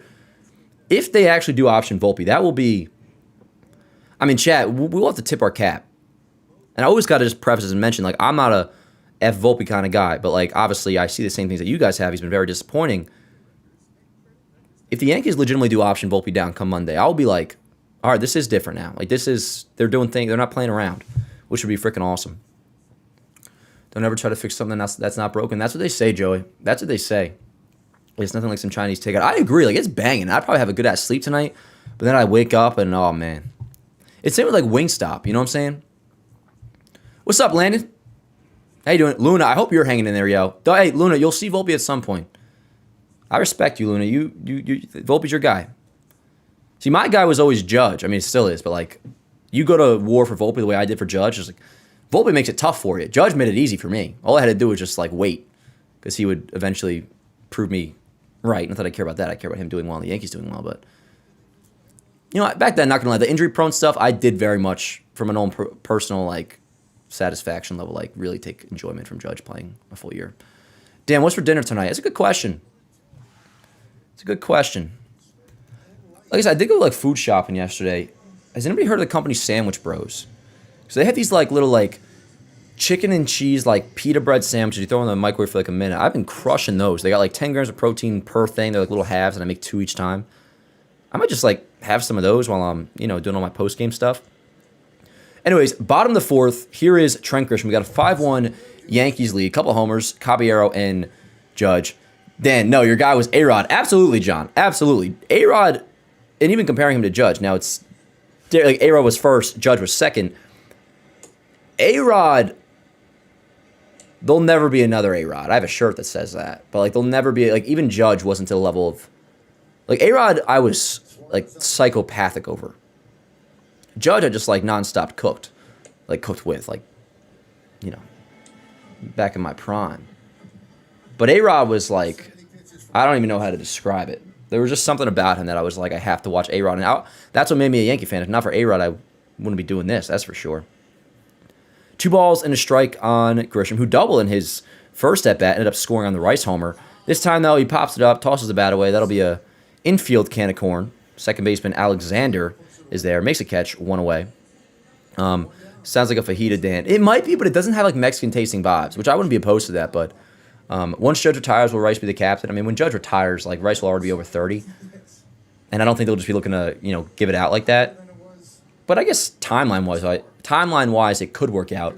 I really can't even think of another captain after Judge, but, we said that about Jeter, too. Is Rice, like, captain material? Which, not gonna lie, it very much feels like a conversation. Like, that feels like a conversation that is jumping the gun. But, like, yeah. I don't want it to be a thing where we just are, like, handing out captaincy, though. Like, Judge was kind of like a special exception in a way. Anyways, ball and a strike on Goldschmidt. We're back to the top of the order. Which Grisham batting 9th. Again, I don't think they'll do it against righties, at least until Stanton's back. Because then you could DH or lead off Rice against righties. And you guys know what I want to do. Grisham batting 9th, especially if he's hitting, which today he had that double, works very nicely for a double leadoff. 2 balls and a strike on Goldschmidt. And then I'm going to read some around the league scores. In there, 2 balls, 2 strikes. So, let's do this. Rangers over the Tigers, 4-3 top 5. Pirates, Reds just underway top of the first. Brewers 4-0 over the Nationals. You got Boston beating Houston 3-1. Although Boston's really, like, they're nearly just, like, out of it. Toronto and Twins just got going. Bottom 1, no score. Ground ball to third base, over to first, 2 away. Goldschmidt grounds out. And that'll bring up Ben Rice, so let's lock in, chat. It's like what Kay always says. You don't go to the bathroom when Ben Rice is up. And Johnny Damon and Swish were awesome together. Funny moments. Oh, 09. Dude, I wish, like, it's funny. Like, I'm not a big gimmicky guy, but obviously I am biased. I hate the whole, like, I don't know, like, the Homer celebration. A lot of that stuff feels forced. The Pies didn't, though. The Pies were freaking awesome. And that was something that I actually, as Rice grounds at the first, Alonso's got. That'll end the inning, a quick inning. And to the 5th we go. What's it called? The Pies did carry over into my tenure as a Yankee fan because they were still doing that in 2011. I remember jokingly saying that to, like, my dad, I think it was, Dan Work Sr., who, like, my dad can kind of be a hard ass with this stuff, because he always thinks, like, I'm going to get in trouble for being stupid. My AAA and Little League team was playing really well, and we were very clutch. And I said I want to get a thing of shaving cream to slam my boy's face if they have a walk-off, or for them to do to me if I did it. And my dad was like, "You're not doing that." I was like, "My bad." But, like, the Pies were, that was a thing. Was it ever an actual pie or always just shaving cream? And then when AJ left, Swisher said he'd take over the duties. But 2012, I think we only had, like, 2011, we had 0 walk-off homers. 2012, we had a few, actually. Russell Martin hit one against the Mets. I don't know if Ibanez hit a walk-off in the regular season or if it was just multiple game tires, and obviously the one against Baltimore. Actually, the Pies were kind of out by 2012. Hell yeah, Luna. Yeah, follow Yanks Stab on Instagram and Facebook if you haven't already. Forgot about the Pies. Yeah, no, that was cool shit. Be quiet, babe. Ben Rice is at the plate. Yeah, Dan Ork Sr.'s the man, yo. I love Dan Ork Sr. Obviously. 99 in Monument Park will be peak. Yeah, dude, that's, you guys know I don't go to many games because I like to do this stuff at home. Obviously, whenever that day does come, which would be like, I don't know, say Judge retires when does Judge's contract run through? It's a 9-year deal, started in 2023. 3, 4, 5, 6, 7, 8, 9, 10, 11. So 2031, Judge's contract runs through. Well, let's just say, for argument's sake, that's it. I mean, they may do Judge quick. When did they do Jeter? Jeter was what? Jeter had a few days. There was, like, Monument Park. There was a number retirement. I remember 2017, and Tanaka got slammed that day. That was, like, during his rough beginning to that season. It was against Houston. Yankees were wearing pink unis, I think. Remember that game? And I don't know if that was Jeter's number retirement or whatever it was, but that was, like, 2017. That's 3 years after he retired. Dude, it might be by 2035, 99 is in Monument Park. And then 2022, they had Jeter at the stadium. They had him a few times, like celebratory-wise. Anyways, top 5th. This game's starting to zoom a little bit. We got a 5-1 Yankee lead. 0-1 count on the 6-hitter Beaver, the Cleaver. Over to left. Bellinger, nice and easy. Can of corn, 1 away. So yeah, not to keep giving constant refreshes, but for those who just joined, you got a couple homers, Caballero and Ben Rice, 3-run shot. And then also a Cody Bellinger RBI double in the first. For Baltimore, Pete Alonso homer, and that's your scoring. 5-1 Yankees lead. Warren's pitching well. The Gardner son thing is freaking terrible. Gardner's into the park home run in 09 was sick. I know it from clips. Were we playing? Was that against Minnesota? I want to say. And I believe Jeter had an inside the Parker that year too, if I'm not mistaken. By the way, Bobes mentions how Ben Rice now has the highest WRC plus in baseball, which adds up. I mean, I believe you anyways, Bobes, but he was like right behind Alvarez. Alvarez is like number one, at least entering today in like all stats. WRC plus being one of them, but after that 3-run shot, I don't even got to fact check you, Bobes. Not that I would anyways, but that sounds accurate and that's awesome. And that WRC plus, what is it, Bobes? It's is it like over 220 now? They should, AC. I mean, that's the story with Brett Gardner's son is like, I mean, they're lucky if all they get is sued, bro. Like, I don't know. That's if you don't know about it, like I was like looking at, we don't got to do a deep dive in the whole thing, but obviously that's fucking insane, and somebody should pay. Another can of corn for Bellinger, 2 away. Too bad Jeter's last game was at Fenway. Yeah. Had a hit in his last at bat though, little infield single. I think he got an RBI in that too. And he did it right. I mean, there's ideally he would have finished his career at Yankee Stadium, but the last time he played shortstop was that game against Baltimore. 216 before his ground. All right, word. A-Rod way better than Judge and good. No, MR, you're wrong. You're misguided, my friend. A-Rod, actually, believe it or not, and it's crazy to say this, and I'm the biggest A-Rod fan in the world. Judge, and this is how great Judge is. Judge is a better hitter than A-Rod was. You look at A-Rod's prime, even with PEDs, he never reached the point of like a 1.2 OPS the way Judge has over multiple years. A-Rod's one of the greatest players of all time. You know, obviously there's caveats with that, but just talking stats, he's one of the greatest players of all time. Judge has exceeded him. It's not a thing where, oh, Judge is just really good. We're seeing a player. No, he's definitively the best right-handed hitter of all time. He's better than A-Rod. He's better than Pujols. He's better than Miguel Cabrera. There's no conversation there. And in regards to A-Rod, I mean, I don't even think you really should bring up the postseason, although 09, well, Judge needs his 09. And unfortunately last year, his 09 was cut short because the Yankees, the rest of the team wasn't good enough. But Judge was on his way to having an A-Rod 09. But obviously we know, like, outside of 09, A-Rod had a lot of playoff struggles, and the career numbers swing and a miss. Warren is fucking great, man. He is absolutely great. 7th strikeout in 5 innings for Will Warren. He's 5 innings, 2 runs. Oh, no, excuse me. 5 innings, 2 hits. 1 earned run. That's the Alonso homer. No walks, 7 strikeouts. Will Warren's ERA right now is about to fall below. It's going to be a sub 2.5. Before his outing is over, of course, but pretty freaking awesome. Where am I going here? But yeah, no, like, Judge ultimately just needs to win a ring. But he was on his way to having an A-Rod 09, so I really disagree with that, MR. Warren's still cooking. Absolutely. What's Warren's pitch count? Good question, John. 69. It'll be 69 pitches entering the 6th. So he's in a pretty good spot. But, you know, I don't play the game anymore of planning out pitch count and how deep they can go into a game. But at the very least, he's in good shape going into the 6th. Judge won the batting title last year as a power hitter in a year where the average batting average in the league was 220. And that's a big part of the whole, like, I mean, no matter what, you look at Judge's stats, you know how great he is. But when you compare a lot of things, we always talk about, obviously, the fact that he's doing it clean is, you could say, first and foremost in that conversation. But also, the quality of pitching. I mean, forget comparing him to, you know, you'll hear this about, like, knocking Babe Ruth, which you can talk about that, but also, like, sometimes people like use it against you. It's like not Ruth's fault. Like, that's just a league that he came up in. And I look at it more of like a talent thing. If Ruth came up today, like, his natural given talent would lead to him being maybe not as great of a hitter, but like he was gifted in the era that he came up in. But particularly, like, yeah, the pitching with Judge, not even just compared to way back when, whether we're talking like pre-integration, pre-expansion, pre-whatever, like, compare the pitching Judge is facing to the pitching Bonds was facing. Because, dude, this is something we've mentioned, but, like, it's not that hyperbolic to say, I don't know, what was Randy Johnson's best pitch? Like, forgive me, but I didn't watch back then, and I don't like to speak out of tune on things I didn't watch, but, like, I don't know, Randy Johnson's slider. Or take the best pitcher in baseball when Bonds was pitching, their best breaking pitch, which was legitimately a great pitch, and doesn't mean what I'm about to say means they're on equal levels at all, but like, there's a good chance the worst man in a big league bullpen these days has a slider or breaking ball just as good of stuff as the pitchers back then. Doesn't mean they are nearly as good, obviously. You got to have control and all the other stuff too, but the pitching that Judge is facing, it's really no question compared to guys way back when, and even just Barry Bonds.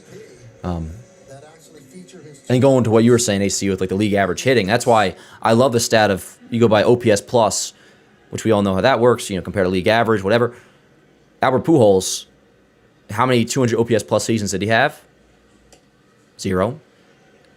Aaron Judge has had 3. So that right there, if we were to put it into one sentence, really kind of, I don't know, culminates the comparison between the two. Where I'm not gonna say there's no comparison between Judge and Pujols, because like that's just being disrespectful. I'll tell you, between Judge and Miguel Cabrera, there's not. Judge, they're not even in the same conversation. They're not. Go look at Miguel Cabrera's MVP years and then look at Judge's. Miguel Cabrera's MVP years are Judge's like first half.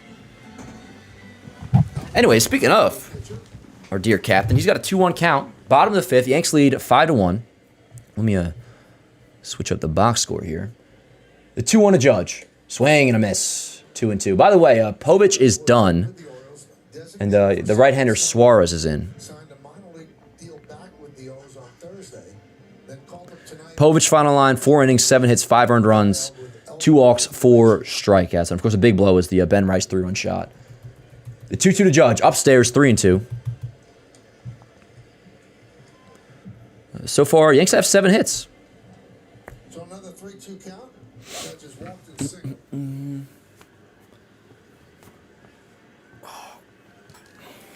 The 3-2 to Judge. Swing and a miss. Wow. He strikes out. Some pitches that looked relatively hittable there, but who am I to talk? Judge down looking all good. 1 away, and that'll bring up Cody Bellinger.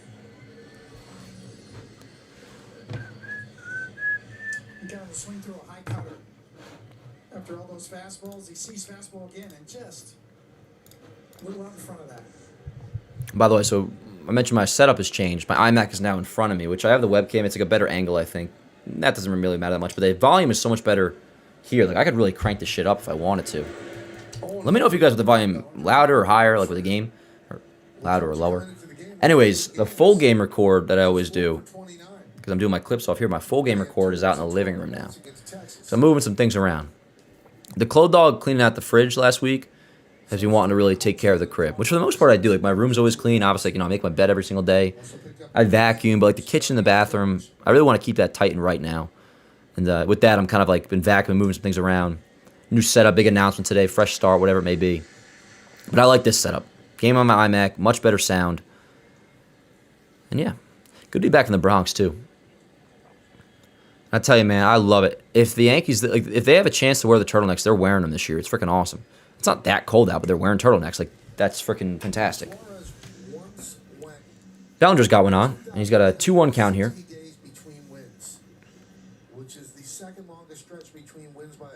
You know who he kind of looks like? The Orioles pitcher a little bit?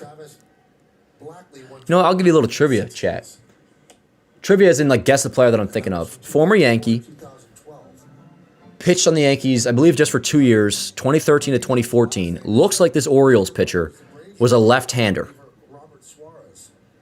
Those are your first hints. What Yankee am I thinking of? The 2-2.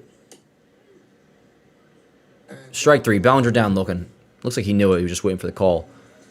Kind of looks like him. Kind of looks like him.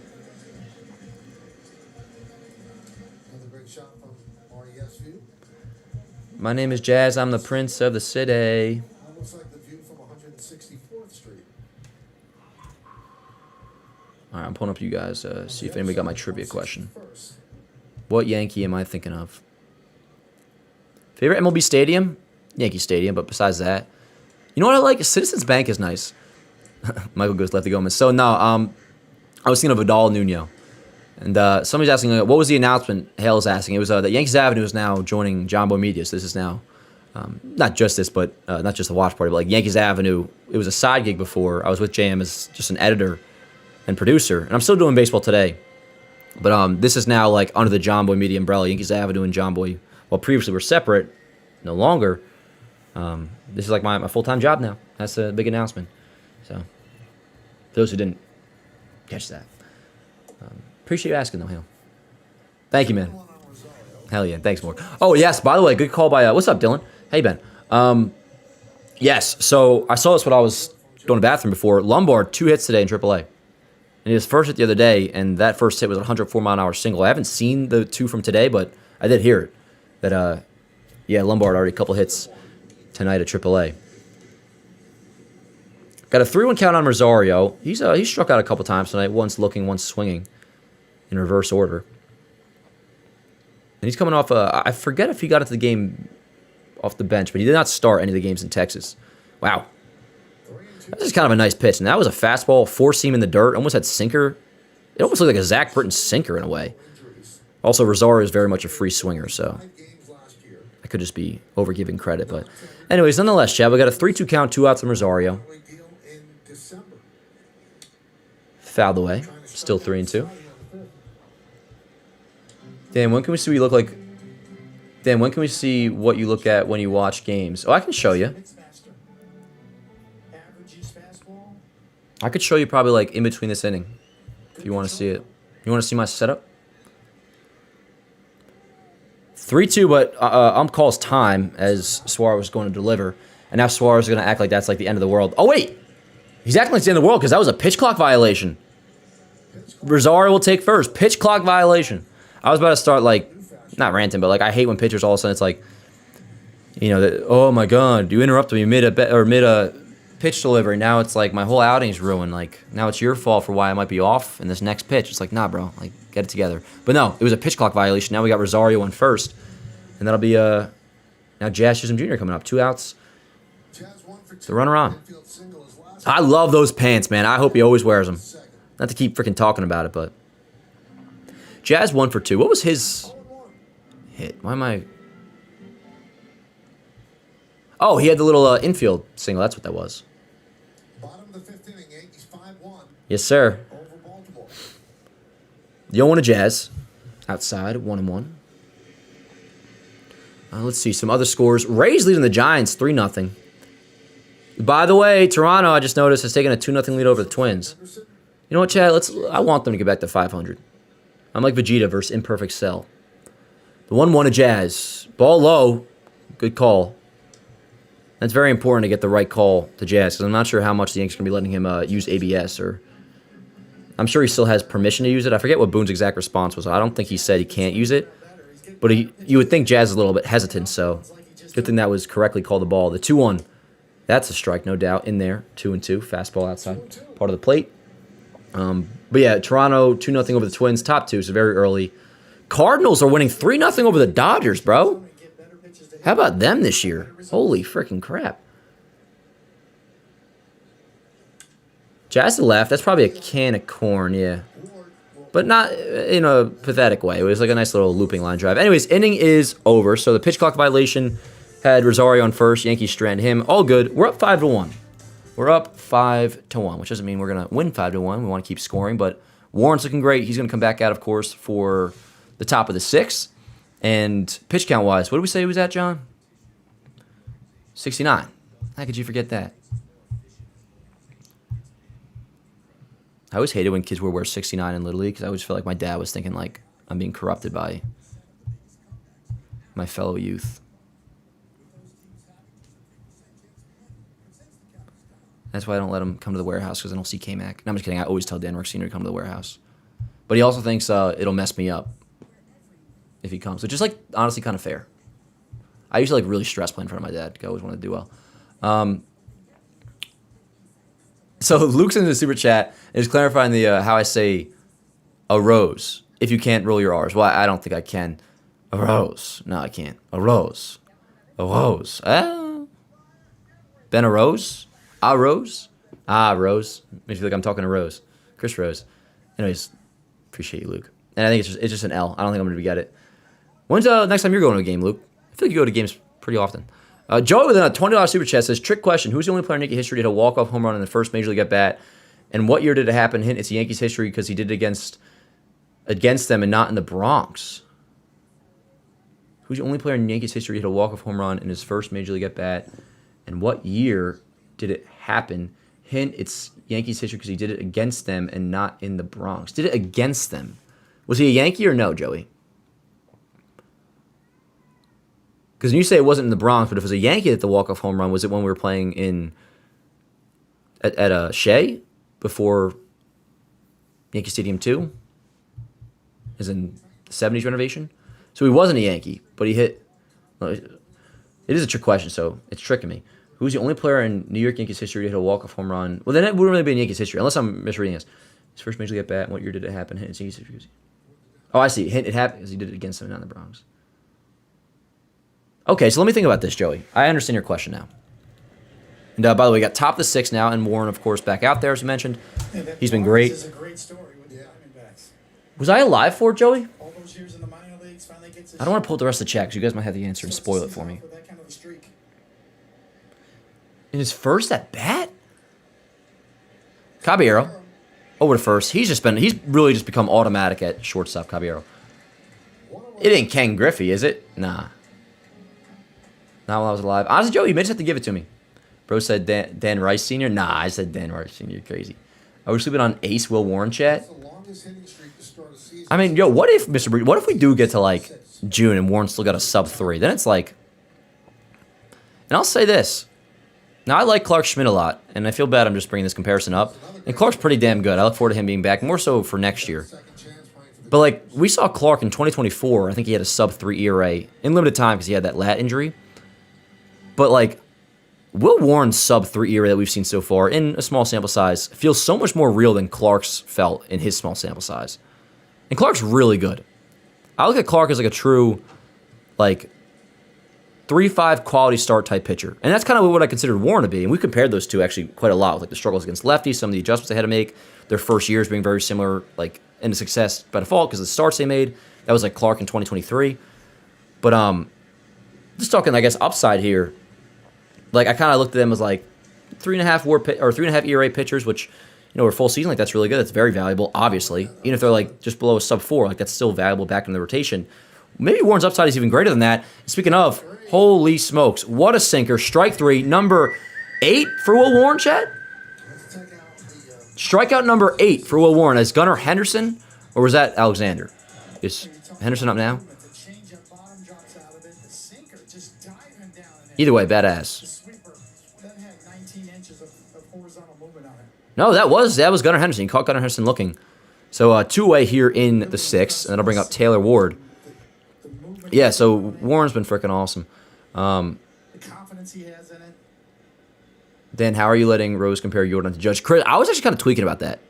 Now, I like, you know, mess around. Like, I do play up the Yankees show, and I'm like not just here on the channel. Like, I play into it more when I'm like around other people that aren't Yankee fans to be like kind of annoying.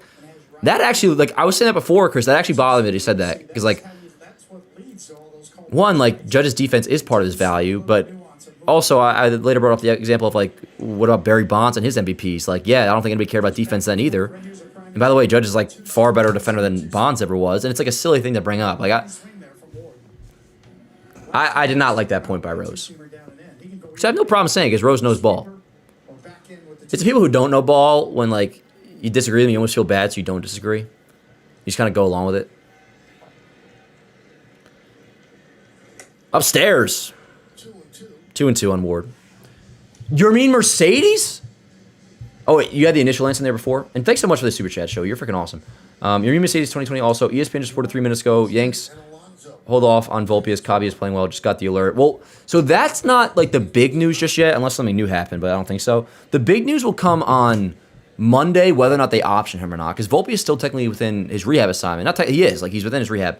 And keep in mind, the Yankees did say Wells is challenging that. That might be overturned. If so, that's Warren's 9th strikeout. I think he's right too, David. I think that's going to be strike 3 at the end of the inning.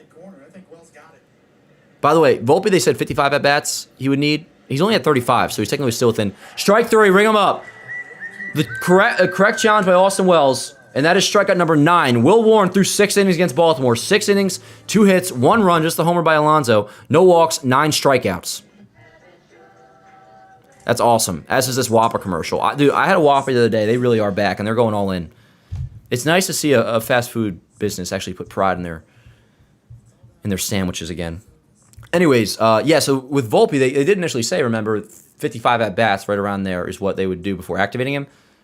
I had thought he'd come up today, but the reason I say that is, like, he's only at 35. Like, he's technically, between that, he is in his rehab. The main thing is going to be, the real story is going to be Monday. Do they activate him or not? And we can go into Monday morning. Like, that's the big story. You can go to sleep wondering that coming the next day. Is Volpe getting activated or not? Now, what's also interesting about that is it will be, like, if he's activated, that would be, he'd have to be activated for the series finale against Baltimore. So, like, we still could see Volpe in this series for the finale. But I'm almost starting to lean that we won't see him activated, chat. I wouldn't bet on it. I would not bet on it, but I also wouldn't bet against it. So, yeah. Anyway, so what was the initial answer, Joey? You said you're a mean Mercedes.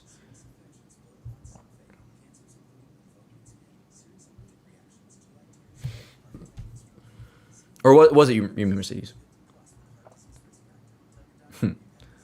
Moon Mist! Pax. Talking Dan.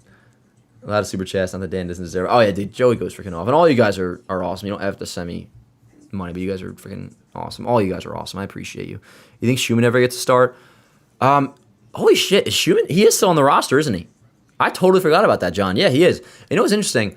Not interesting, but like, since you brought him up, he actually, I was looking through the matchups before, like against Povich, and Schumann is actually, like, besides Judge, going into this, Judge has success against Povich. Max Schumann was the next best Yankee hitter career-wise against Povich. He did pretty well against him. I totally forgot he was on the roster, though. I wouldn't activate him, to be honest. I wouldn't either, Christopher. I wouldn't either. Not right now. He'll come up at some point, and we may need him at some point. Like, truly, where we're like, I'm saying, like, we may want Volpe at a certain point. Like, yo, let's give him some run. Maybe he, over a full year, not full year, a full month at, like, AAA, he's hitting the ball well, and then, like, something arises. By the way, last 19 games, Caballero hitting .343. That's insane. The 1-0. So let's listen to this, actually. This is Caballero.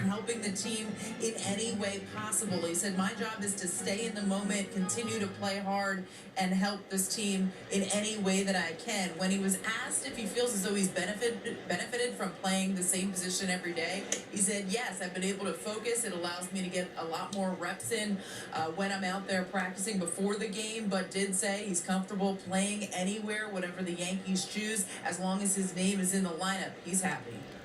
So Caballero kind of advocating for himself as well, too, saying he has felt really good, and part of the success he thinks is attributed to playing the same position every single day. So between that, between the way Boone's been talking about it, a lot of Will C's the other day, and again, before he was asked about Volpe returning, he kind of just took it the angle of complimenting Caballero and how well he's done, but also saying, like, long-term Volpe will be in play, but, like, I'm really thinking Volpe may not get activated come Monday. We might see him option to AAA. I mean, that would be, I mean, pretty nuts. Dude, Volpe's going to be playing. So I wonder how they would even navigate that, because you got Lombard at AAA now. You probably would have, Spencer Jones went deep today. Lombard would pretty much be a full-time third baseman, because they will have Volpe play short, I would figure, at AAA if they do option him. If I was Volpe, I'd be shocked and pissed off. I mean, you can't be shocked if you're Volpe. Pissed off, like, sure. Not that he deserves to play over Caballero right now, like, he doesn't. But, like, that's how athletes are, and I'm not against him being that way. Like, go ball out, and then at some point, like, he will get another chance. That there's no doubt about. And it will be at some point this year, it's just a matter of when. But, like, there will be a time where, like, Volpe should know this if he has option, where, like, yo, you will get your shot again. And it might be because of injury. Maybe next year playing second base after Jazz leaves. Like, who knows? Like, he will get his shot. And obviously we'll have to capitalize whenever that is. Caballero struck out, by the way, no worries. 1 out, 1-0 count on Wells. On deck is Grisham. Whoever gets on, Paul Goldschmidt. With an urgency, some might call it, no worrying about feelings. Louis Seal has 4 bad starts, he gets sent down. Now, you guys know I've been pushing back a little bit on what Kay is saying, but like, I do agree generally with his sentiment. And it's a good thing. Like, the urgency the Yankees are applying, even like the idea of batting Trent Grisham 9th. Although, again, it's against a lefty starter. More often than not, he's just not been playing against lefties. But, like, I believe this is the first time since his, like, ascension to being, like, last year's Trent Grisham. We haven't seen him just batting 9th. Like, there is something about that is, you know, not disrespectful, but, like, a player could perceive it as such. So, like, even that, like, the fact that you just see Trent Grisham batting 9th, like, makes you going for it. Like, they're just trying to win. At least everything we've seen so far, which, you know, not to celebrate a fish for swimming, chat, but it is nice compared to what we've seen in the past. 2 away, Wells pops out. And back to, no. 9-hitter, and it's Trent Grisham.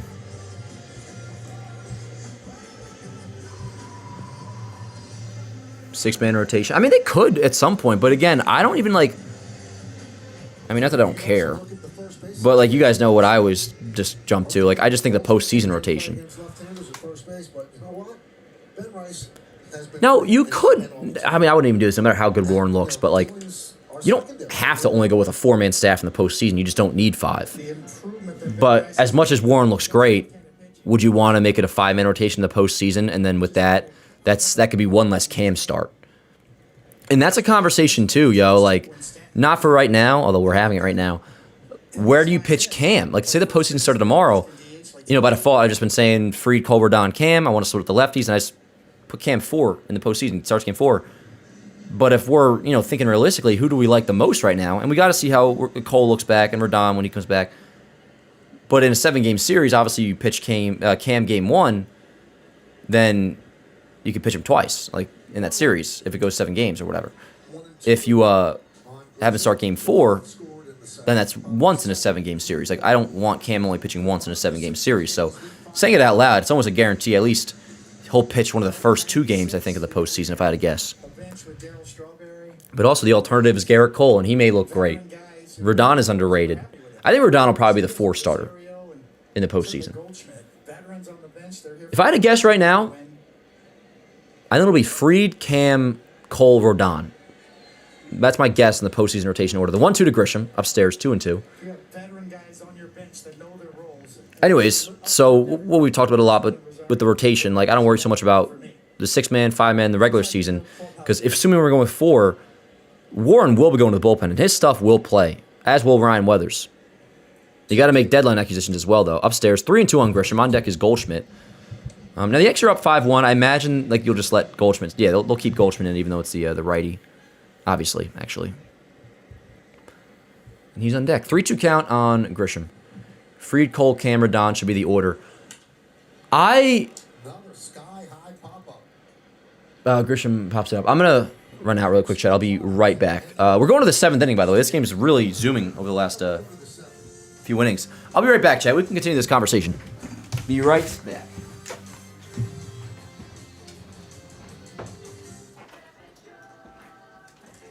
There was a time when Burger King was king.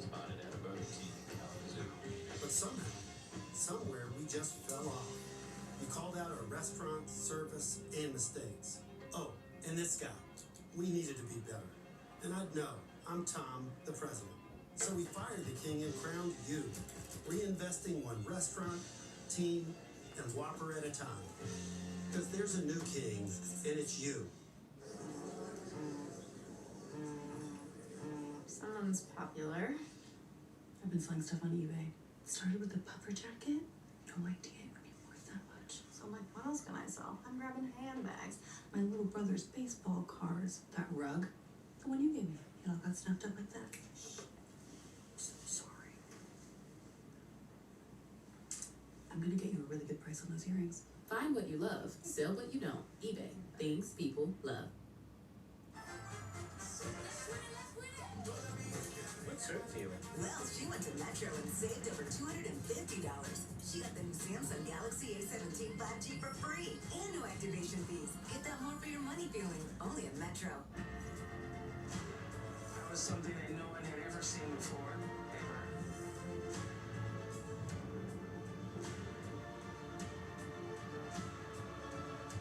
Now, what was that? How about that? From Adley Rushman. In high school, he set the Oregon State record by kicking a 63-yard field goal. The family nickname is the Clam Whisperer due to his skill of finding mollusks in the mud during Oregon summer retreats. And his go-to song at karaoke was "I Want It That Way" by the Backstreet Boys. And then we're not going to need any analysis from you on this. Backstreet Boys are they were good. All right. Since it is May, and speaking of the whole pitching conversation, it won't be ridiculously far away to where we are looking at early trade deadline conversations. By the way, I apologize. I did not switch the box score around in the last half inning. But top of the 7th, here we are. Will Warren, as we know, is dealing. So far the line, 6 innings, 2 hits, 1 run, no walks, 9 strikeouts for Will Warren. And again, shout out my guy Chris, who's helped me so much, as he always does, but especially now that we got the JM resources officially. A lot of things are going to be a lot smoother. We're not going to be using the ESPN box score anymore, and it's pretty freaking sick. Actually, I can show you guys really quick. Rushman pops it up. Rosario makes a catch in foul territory, 1 away. So, This is something Chris created, which will be automatically filled in by the MLB feed. But like, look at this. Like, this is the same exact thing, but it's automatically updated. It's not through ESPN. I have to reshape the layout and all that. Like my layout to have it like fit properly and all that. And I really want to go to work. I don't want to just like throw it together. So I kind of want to like spend the weekend on it. But like that is automated. It's not through ESPN. It's through, I'm probably getting the terminology wrong. I don't think it's an RSS feed actually, but it's like taken directly from MLB. And I won't have to like worry about cropping. And like when I flip things on and off, as I have a 1-0 count on Pete Alonso, only a run for the Orioles, solo home run back in the second, 5th of the year. And that ball's down 2-0. Like this, for example, this I'm going to work around so it's going to look different. But just to show you guys the idea. So this I can just click on and off between the Yankees pitching and like the Yankees hitting. So like if I want to just click it to the pitching, I just click this. And just to show you the functionality of how it's going to work. Again, not just yet, but yeah, like same thing for all the other ones. So it's a work in progress, but the box score is going to be way less clunky once I do apply that. Again, shout out my guy Chris Grimm. He's a freaking G. Swing and a miss, 2 balls, 2 strikes. I'm not sure if you're listening, Chris, but I gas him up all the time in person. He's like, you know, I mean, everybody at Jam like knows what they're doing, and nothing to even do with Jam, but like in general, it's nice to see, especially these days, yo. And not gonna apply the fast food logic that you go out to pick a freaking hamburger up, and people just look at you with nothing going. They got no juice, no like care about anything in the world. It's like, hi, how are you? Chris fucking just loves what he does, yo. Like, he's so knowledgeable, and when he doesn't know something, he figures it out, and he's, like, excited to do it. Like, we were just chopping up BS yesterday, figuring out some Yank staff stuff, and it was a blast. So, Chris, if you were listening, I freaking appreciate you, dude. You know that, though. Anyways, we're going to town on that, and between, like, setup, probably going to get some new lighting, I don't know. As Alonso works a walk, whole take first, runner on, 1 out for Samuel Basallo. But, yeah, that's one of the benefits. Also, one of the benefits of the whole like merge. It's a long time coming, but also too like again the reason why I wanted to bring this to them, the idea of finally doing the merge, was when I was doing a morning Yankee show a month ago, and I was done with it. And I was having so much fun. Like, I just love doing the morning Yankee show and all this stuff. And then it's like I got to put my laptop away, and then like next time I see Yanks Ave, at least directly like full sit down like working on it, would be when I'm done with all my Jam stuff or like back home from the office. Now, outside of baseball today, that's not the case. So it's now I get to just do what I love all the time, chat. Anyways, we got a 1-0 count on Basallo. That pitch is down low. Call the strike. It'll be overturned. Basallo's challenging.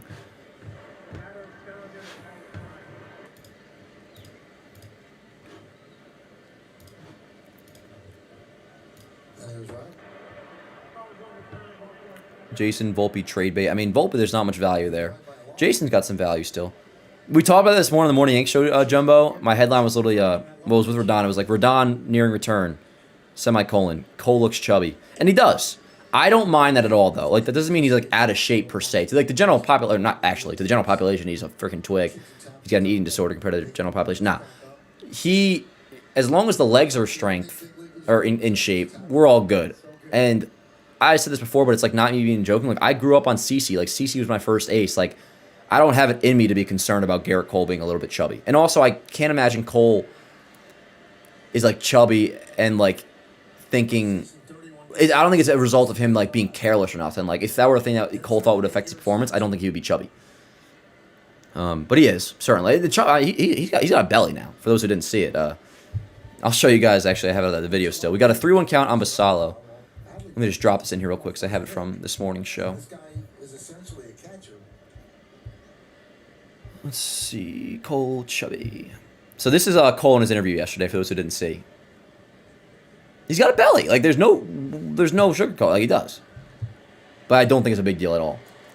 3-2 as Basallo swings over a sweeper. 3-2 count. Runner on first. It's Alonso. 1 out. Yanks lead 5-1. Home runs from Rice, Caballero, Bellinger RBI double. That's the Yankee scoring. Baltimore, only the Alonso homer so far. Where's the Toronto game? 2-2. The Twins tied it up against Toronto. As Basallo, that might get down in center field. Going after it is Grisham. It will get down. And it actually scoots by him. Kind of took a weird route to that ball. And that's going to allow Alonso to go to third. Basallo to second. Second and third, 1 out. That's going to be an E8 on Grisham. Error in center field to allow the runners to advance. That ball, it looked like he was going to kind of try to get it. It looked almost like it had knuckleball action, and it took a weird spin after it bounced. Yeah, a weird hop. I was just gassing up his defense today, too. Oh, good. That's fine. Not fine, but it's, I can understand why it happened. I'm not going to freak out about that. And unfortunately, it looks like that's going to do it for Will Warren. Boone is going to go to the bullpen, which is the right move. I mean, Warren's at 94 pitches now. They're going to go to Cruz. Second and third. It's a 5-1 game. That can change very quickly, obviously, especially if these 2 runs score. It's one of those things. You say it out loud, you probably didn't even need to explain it. Taking Warren out here is the way to go. Final line, obviously not done just yet. Currently sits at 6 1/3 with just the 1 run allowed, but the second and third is his responsibility.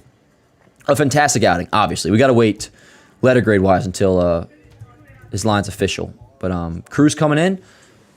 Is it first and third or second? I think it's second and third, no? Or is it first and third? Let me get a nice picture ready so I can post his line once it is done.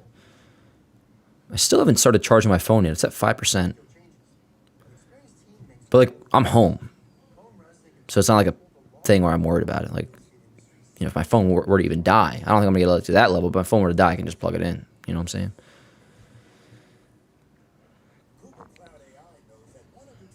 My dad gets pissed when I do things like that.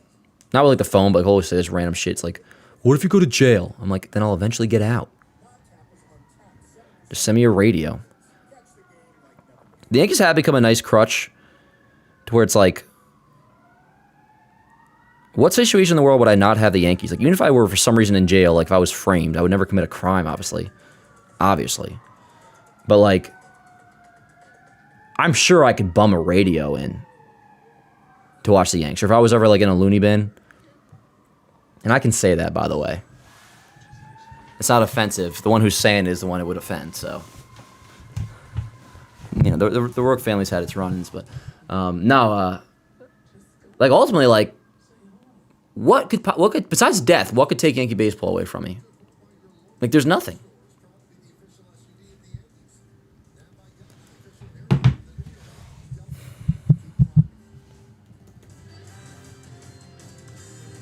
It gives life purpose, chat. The Bronx Bombers, the New York Yankees. Notice that's when I put my caps this morning with the whole announcement and everything. And I was saying how now I'm covering the Yankees full time. I wrote the New York Yankees. I love saying the full thing, the New York Yankees. I remember in 7th grade, we had our job interview for life skills class, and that's what I said too. I was like, I want to work for the New York Yankees. And there's just something about saying it. I said that to my teacher, Mrs. Gould. Anyway, second and third, here is Cruz. First pitch, splitter, down low. So, Warren is out. Runners on second. It is second and third, by the way. The box score, let me refresh. And that'll be another benefit. I bet the new box score I had that Chris made has it right. Bang, see? Again, that will be in play at some point within the next week or so. I just really got to figure out the layout that I want to do. I'm going to tinker with it a little bit. And now ESPN has updated it. Second and third, 1-0 count. Both those runners, Warren's responsibility. And Warren, we know, was great. But this does determine his line and the game. Close game if these two score. In there, called strike on a fastball, 1-1. Yeah, we had off yesterday. I was a slug yesterday, Chad. What did you guys do on the off day? Oh my God, I slept so much. Got a whopper. The 1-1. Swing and a miss. 1-2. Great splitter. Who are the Mets playing tonight? Oh, the Mets are out west. Let's go. Fuck. Not really, though, because it's they're not entertaining to watch anymore. I always got to explain what I mean by that. It's I just follow New York Sports Talk Radio, so it's same with I'm a Jets fan. I watch the Giants, not with the Nets and Knicks, but or the Knicks, but not the Nets. But it's like I was saying before, what Francesa said, swing it, yes. No. He didn't go. 2 balls, 2 strikes. And that was probably the correct call, although still bullshit. The Yankees, I'll watch the Mets tonight. West Coast game, but it's what am I watching? There's not even a storyline to follow. And what I say, what Francesa's been saying, you get to the point, this is way worse than what it is now. It's it's a story right now. And the same thing applies to Boston. It's a story. You're so bad. It's people are talking about it. There comes a point where it'll just be what the story is, and it's known, and nobody wants to talk about it. Go to 1.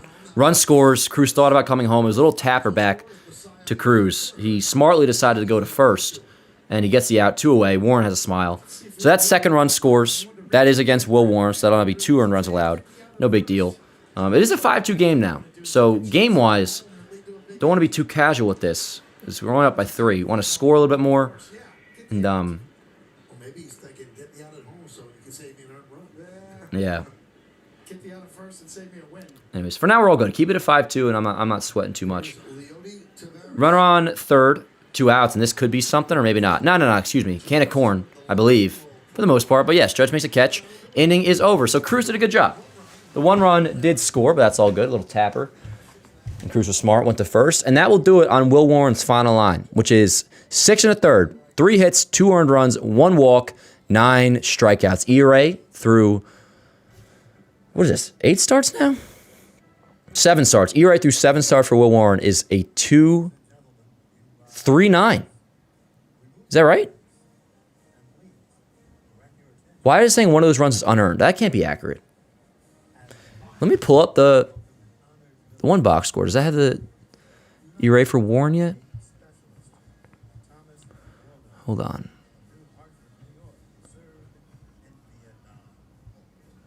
Why is that one? Wait, what was? Oh, the Grisham error. That's, you know what? That is absolutely accurate. Sometimes there's like an error and it's like you could kill somebody. They won't blame it for you if there's an error that inning, you know? But that does make sense. That run would not have scored if not for the Grisham error. So my mistake. 1 earned run for Will Warren. 2.39 ERA, chat. All right, let me get this final lineup. Letter grade wise. Do I go A? I feel like a B plus isn't like good enough. I feel like what are you doing, chat? How about, we don't do an A minus that often. I might give Will Warren an A minus for this start today. Oh, word. We got a few A minuses in the chat. AC Ropes, A minus. Joseph, A minus. Word. Yeah, we think like this is a good old A minus. Hell yeah. Oh, I love when we're on the same page, chat, which is like often the case lately. Because the Yankees are playing well. Now, I'm sure at some point, chat, we will have a couple days where, things aren't going great and we'll be at each other's throats again. That always happens. That happened a few weeks ago, even after when the Yankees were scuffling a little bit against LA, the Angels. And it happens at least once or twice a year, usually during June, where like things are just going really bad. Not all you guys, but some of you are being negative, and it's like it's justified because things are so terribly, and like I'm obviously pissed because of the result too, and then it's like the Yankees playing bad, and I also like want to find the middle ground between like, yo, some of you are being way too negative, like no, the season's not over, but also this fucking sucks right now, and then we just start tweaking on each other. But for right now, it's hard not to get along. Because the Yankees are playing well. But this is a game. This is very much a ball game. As I get Will Warren's final lineup here. To the bottom of the 7th we go. It'll be top of the order. Goldschmidt, Rice, Judge. I don't know about you, chat. Maybe you disagree, but I'm not against adding a little bit of insurance here. You know what? I did just pay my Geico bill today, too, so I kind of deserve some.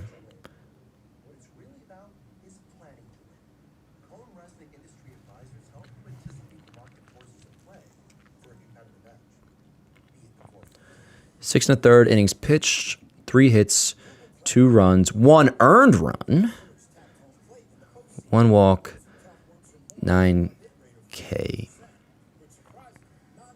94 pitches, and the ERA 2.39 ERA through 7 starts this season. And now this morning we talked about the stat, but it's only even further now. The Yankees entering today had 3 pitchers in the top 10 in ERA. Obviously, Cam, who's number 2 behind Jose Soriano. Fried, who's in a low 2s. And in the top 10 also is Will Warren. And that was when he had a 2, I think, what was it entering today? 2.5? 2.59. That was top 10 in baseball. Now it's lowered to 2.39 after 6 1/3 innings of 1 earned run ball. All right, the Will Warren post is up. Cool. Alrighty. 5-2 Yankees now going to the bottom of the 7th. As we mentioned, top of the order coming up. Goldschmidt, Rice, and Judge. How we doing, chat? What's up, Mr. Alex Messi? Love you too, brother. Good to see you, man. How you doing? Judge, Nuke, I'm down. You should post our season record somewhere in the box score so we're reminded to be grateful.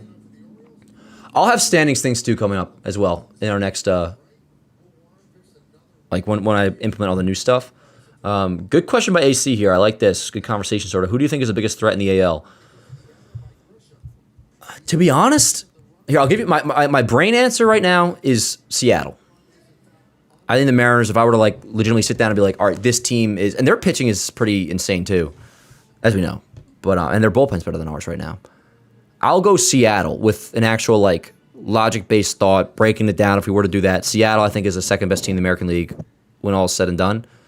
My gut, though, Chad, there's a reason we always are checking the score of the Toronto Blue Jays, and they've taken a 4-2 lead over the Twins. Like, it will get to the point where, like, you know how we're saying a week ago or two, which, that's something being right, but I kind of said, like, I feel like we're going to go on a run, but before we know it, it's like we're 12-9, and then we're going to be 15-9. Before you know it, like, we're going to be like 20-11, which we are right now, and like before you know it, Ink's going to have a really good record. Well, I feel like it's similar to as Goldschmidt flies out to right, one away.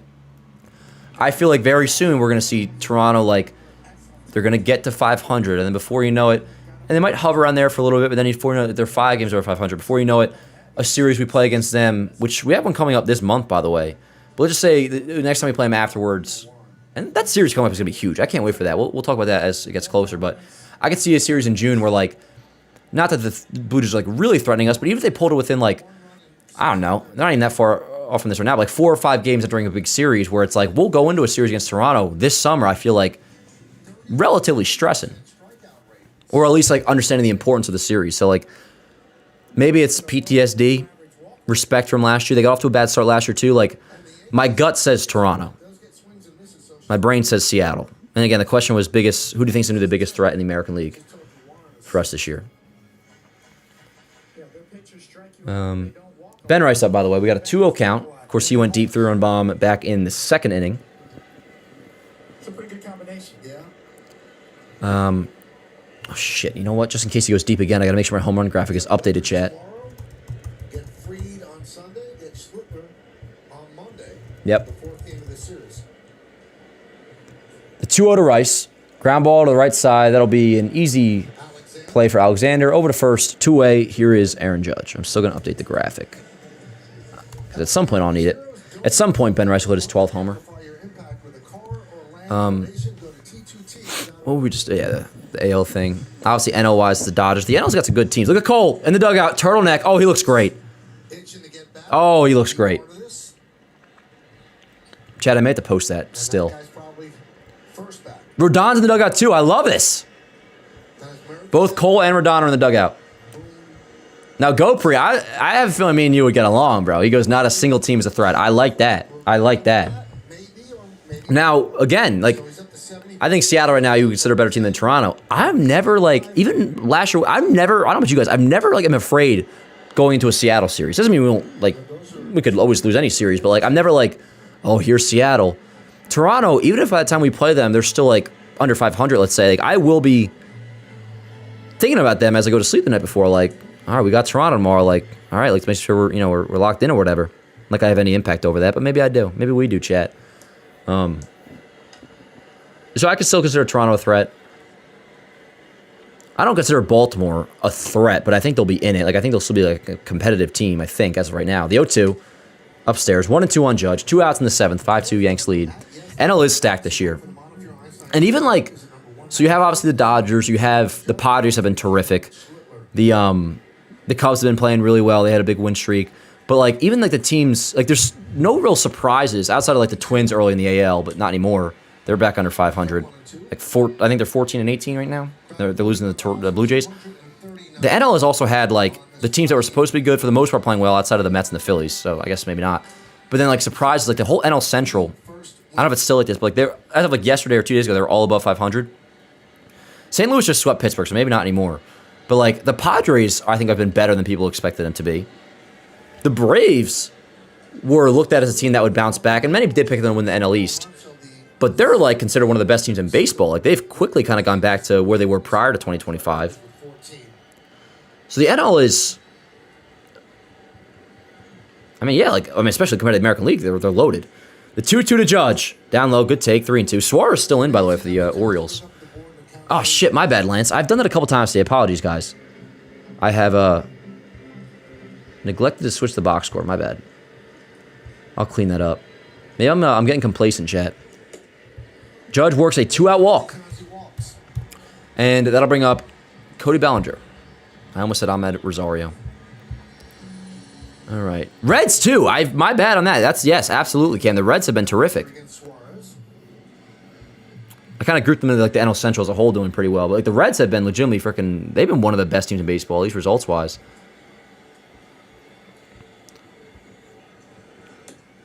Want to know on Bellinger.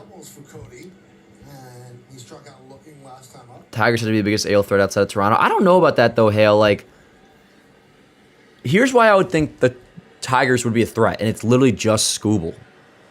I'm not saying I have anything else on top of that, but, like, I know they have better pitching as well. Like, I mean, better as in, like, more than just Skubal, but, like, if not for Skubal, which is so ridiculous to say, I know, but that's one game. So I think you can say that talking playoff series. Are you that scared of the Tigers outside of Skubal? And that, I guess it is silly to say, but it's not, though, when comparing, like, if we're talking playoff series against the Yankees, it doesn't stack up at all. It's like, to put it simply, we have 4 Skubals. They have 1. Being slightly hyperbolic, but, like, am I? Hyperbolic. Inside of Bellinger, 3-1. I'm going to post that Cole still after this inning's over. Hey, let's go, Doc. 24, his forehead Danny fired up. Those are good times. I mean, it'll be the same thing this year. Just maybe with, like, less bad things said about the opposition. Safe! Judge, stolen base, let's go! Runner on second now, 2 outs. Let's see what Bellinger can do. What's that, stolen base number 3 or 4 for Judge? I think it's 3, because he had his third and they overturned it in Houston. I think it was Houston. Are you anabolic? I am going to plug my phone in, by the way, soon. Framber. But you know what, though? Call me crazy. Oh, that was ball 4? Fuck. Sorry, my bad. Let me lock in here. You guys got me yapping about general ball. It looks like it was indeed ball 4. That's an L on my end. I got hyped for no reason. And here's Rosario, first and second, 2 outs. They are discussing something. Yes has had some new shots this year with drones that are sick, by the way. What was I about to look up? Anabolic. When I think of anabolic, like anabolic steroids? Oh. What does anabolic mean? Anabolic refers to the metabolic process of building up complex molecules, tissues, or muscles from simpler ones, usually requiring energy. Aren't we all anabolic? What do you mean, Mr. Breeze? Because actually it sounds intriguing. Anyways, Framber doesn't really scare me. He really doesn't. He can pitch well against us. It doesn't mean he won't, but, Ellie, you said hyperbolic. Oh. Well, I'm not a college graduate. I have, a couple times, visited the hyperbolic time chamber, though, chat. Why do you think this team's playing so well this year? We've had years worth of practice in a matter of just a couple days. Rosario fouls it back, 1-1. We got to Framber last year, too. Granted, it was a weird year for Framber, but it's still the year that earned him however much money he got from Detroit. What, like 100-something million, like upper hundreds? And I remember, actually, it was Jazz that hit a 3-run bomb off him early. Rosario, up the middle, base hit. That's a big, big, big insurance run. Rounding third is Judge. He will score a big RBI single. Puts us back to a 4-run lead for the Yankees. RBI single, I'm Rosario, 6-2. Yankees lead. That's a big one. That's a big one. You know, good thing I didn't post the Cole still just yet, because I was going to pause my screen recording, but I was like, I'm going to wait till after this inning, because the Yankees very well could score here. And indeed, they do. And thank you to Amin Rosario, because that's the kind of run that obviously is important for the game, but also it just keeps the train of thought moving that, like, this Yankee team so far, now in 31 games, or so far into the 31st game, but through this beginning of the season, like, they just are getting the job done.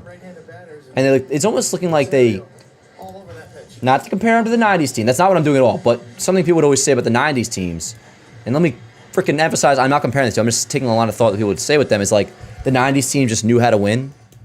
Now, they knew how to win rings. We'll find out if this team will figure that out for themselves, but it just, whether it be the defense, like,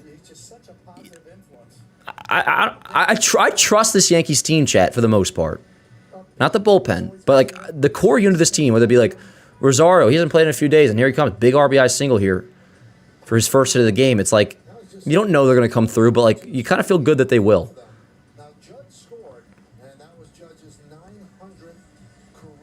900th career run for Judge, nice. Run, Yankees lead 6-2 in the 7th. Here's Jazz. He pops it up out of play. So, obviously got to finish this inning out, but as of right now, the Yankees will have at least a 4-run lead going into the 8th. And it might be a good time to, like, call me crazy, chat, which I know this isn't crazy. I just know there might be some pushback. Like, we should probably get Duvall in a game. And I wouldn't be opposed to it being one that we have a 4-run lead in. You guys know how I feel about Duvall. Obviously, he's been bad, and he needs to be better. He's a big part of why our bullpen has been so shaky. But most of his issues have been, he comes in a one-run game and gives up a home run. Otherwise, from that home run, besides a home run, though, he's looked really good. And the command has improved this year. So I don't mind him when it's at the least a multi-run lead. Even if it's a 2-run lead, I'm not going to, I don't know, freak out over the Duvall coming. But a 4-run lead, you want to get him right. I wouldn't be against him coming in here. And maybe it'll be more. We got a 2-1 count on Jazz. First and second, 2 outs. Outside. 3-1 on Jazz.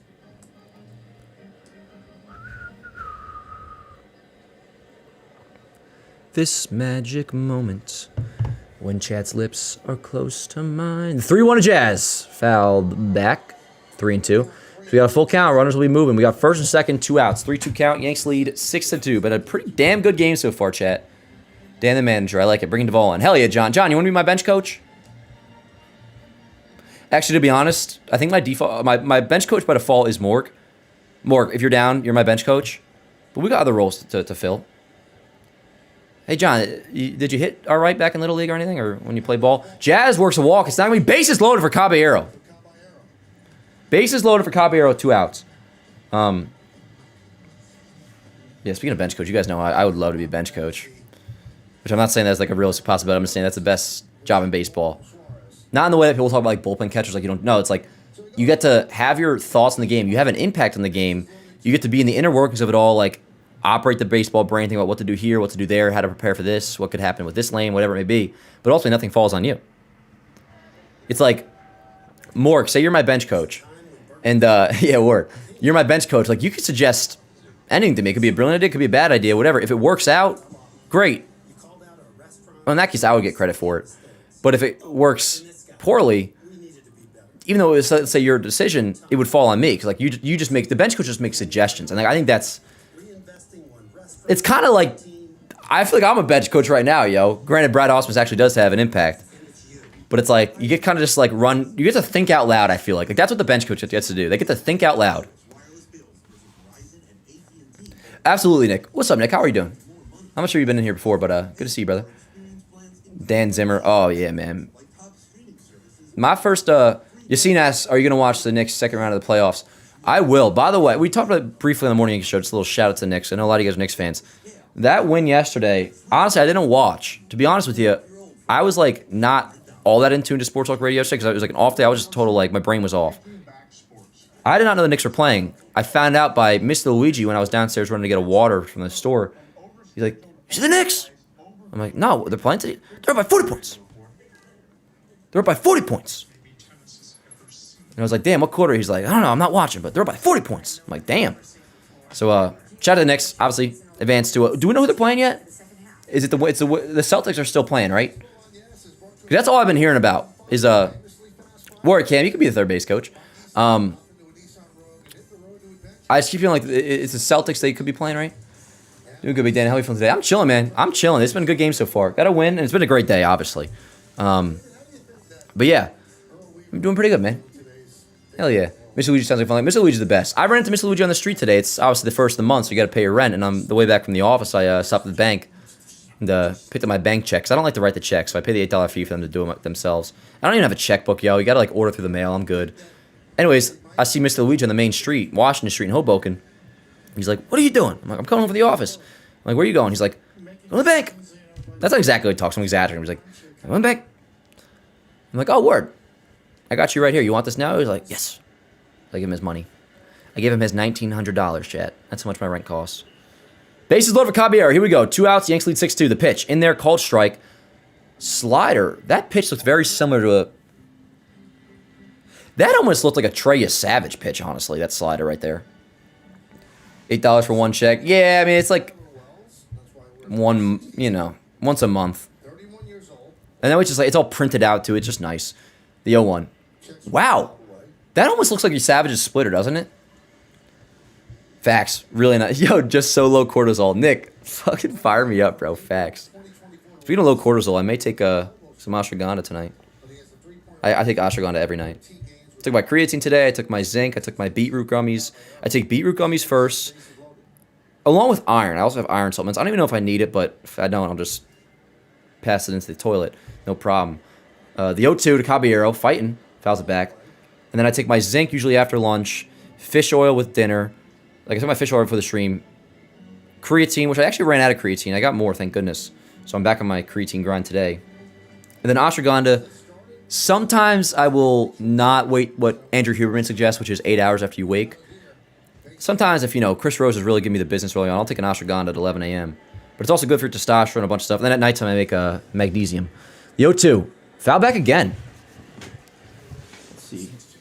What else do I take?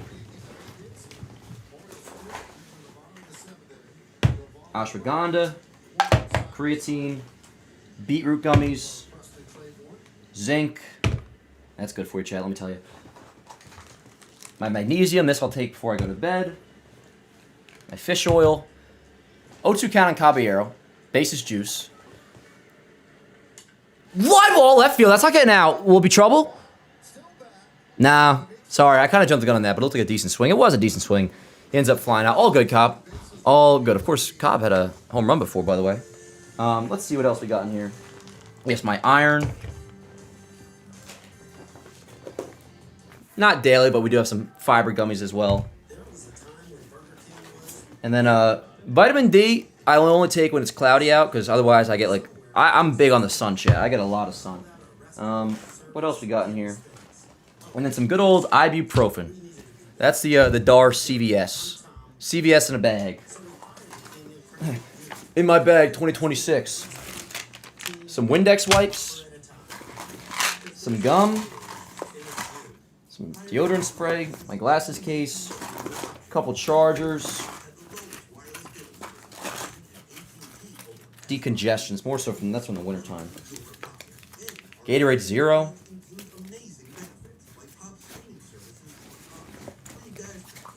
Deodorant. Lock for the gym. And yeah, that's my in my bag 2026 shit. But yeah, I definitely don't need all these supplements, but it's not even opting on the side of caution.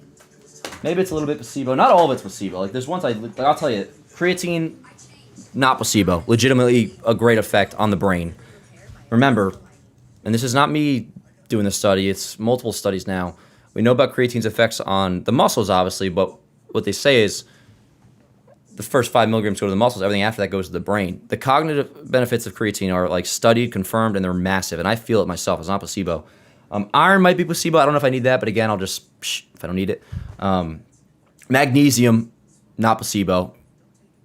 I'll tell you this. If anybody needs to not needs to, but if you're somebody that's like, say you smoke marijuana, which younger kids, don't get on that shit. Don't get on anything. Live your nice organic. You want to keep your baseline at its natural state. You start messing with your baseline, yeah, you'll get some highs, but then you also get significant lows. Because you come up, you got to come down. But if you stay on a nice streamline, you're usually better off. Anyways, if you smoke pot, you're looking to get off of it, and you find yourself at nighttime, craving, I can't go to sleep. I'm not saying magnesium will, make you high, but it definitely, it relax. You'll be able to go to sleep so much better on magnesium, smoking pot or not. Anyways, that helped me out a lot with that. But magnesium's legit. Magnesium glycitrate. Not that you guys even asked about any of this stuff, but they brought it out. Magnesium glycinate. There's also a magnesium. I forget what the other one is. And yeah, zinc has some really good benefits, all that stuff, so I kind of just like it. I don't know, and I watch a lot of videos on all this stuff, and it just makes you feel good. Even if these weren't to have an effect, which I know some of them do, it just feels like I'm putting my best foot forward. It's like making your bed in the morning, It's like, even if I'm not taking care of my body, I'm doing my best. And also, I don't want to be on my deathbed when I'm 95 and be like, oh, I wish I took those supplements. And I didn't. Duvall is in, by the way. 6-2 Yankees lead, top of the 8th. And, yeah, it's been a pretty freaking awesome game so far. 6 outs left to go, and we will improve to back over 10 games over 500. We'll be 21-11, right? We got a 1-0 count. It'll be 8-9 and then top for the Orioles. Colton Cowser is pinch hitting for Kobe Mayo. Cutter in there, backdoor, 1-1. Yeah, he did, Joseph. I'm the bench coach. And if it doesn't work out, it ain't my fault. I just suggested it. I didn't say to do it. I was just thinking out loud. You know what I'm saying? Oh, what type of backpack? Hey, I like your name, Dan. This is just from Target. It's a Champion backpack. Yep. And if you can't see, obviously that's navy. Everything I wear is always navy. You guys have seen these shoes before, but yeah. We got a 1-2 count on Cowser. Another update for those who may have just been joining. You had homers from Caballero, 3-run shot from Ben Rice, RBI double from Bellinger in the first. And I'm a Rosario RBI single. For a second, I thought I didn't post that, but I definitely did. Of course I did. Word. People asking how I'm this fast. Stop it. I thought it was really slow on that, to be honest. The 2-2. It's not swing and miss. Caught looking. Strike 3. Ring him up. Duvall catches Cowser looking. I think I got to update the box score, by the way. And if anybody said in the chat, that's not why I'm updating it. I thought of it organically. It's because I take so much zinc. See, that's why I take your supplements, chat. Almost a new kind of a grip or a look for him. We'll see if he can harness that and keep it going. Last thing on the supplements, though, because before I know there might be a kid watching, and it might say, like, don't be like 12 taking this. If you're 12, you're good, bro. But the main ones there, you'd be like, Dan, of all those supplements you just freaking pulled out, what are like 2 or 3 you recommend? Zinc. Take your zinc. Zinc, creatine, fish oil might be up there too. Honestly, I would say fish, creatine, not fish, zinc, creatine, and then magnesium at night. If I had to only pick 3. Now, if you're in a place that doesn't have a lot of sun, just take your vitamin D. And I'm not a doctor, not to give you the whole disclaimer, but obviously, I'm not prescribing you any medications here, but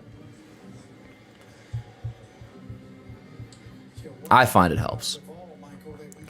Anyways, 1 away, 1-2 count on Alexander the 9-hitter, then top. Luke with a $5 super chat, and this is awesome. He goes, I'm 18 months THC free. Best advice for people who can't sleep: start going to the gym consistently, learn mindfulness/meditation, stretch before bed. Luke, first things first, shout out to you, brother. That, I think quitting weed, it's doable. Swing and a miss! Cutter, 101 miles an hour. Alexander down on strikes. 2 up, 2 down, both via the strikeout for Duvall. I think quitting weed is way harder than quitting nicotine. No doubt about it, in my mind. Now, it also depends like what kind of brain you got, but like, if one's tough, the other's probably tough, because it probably means you have like some bit of addictive personality. I have a very addictive personality. I think props to you, Luke. That's tough to do. 18 months THC free. That's incredible. Shout out to you. And that's the real big thing. Is like when you're trying to sleep, it definitely swinging him a sinker. He's looking good, chat. And he's looked really good all year, honestly. The command has been good. The stuff has been good. It's just he'll allow a big homer, and it sucks as he's in games that he has a 1-run lead.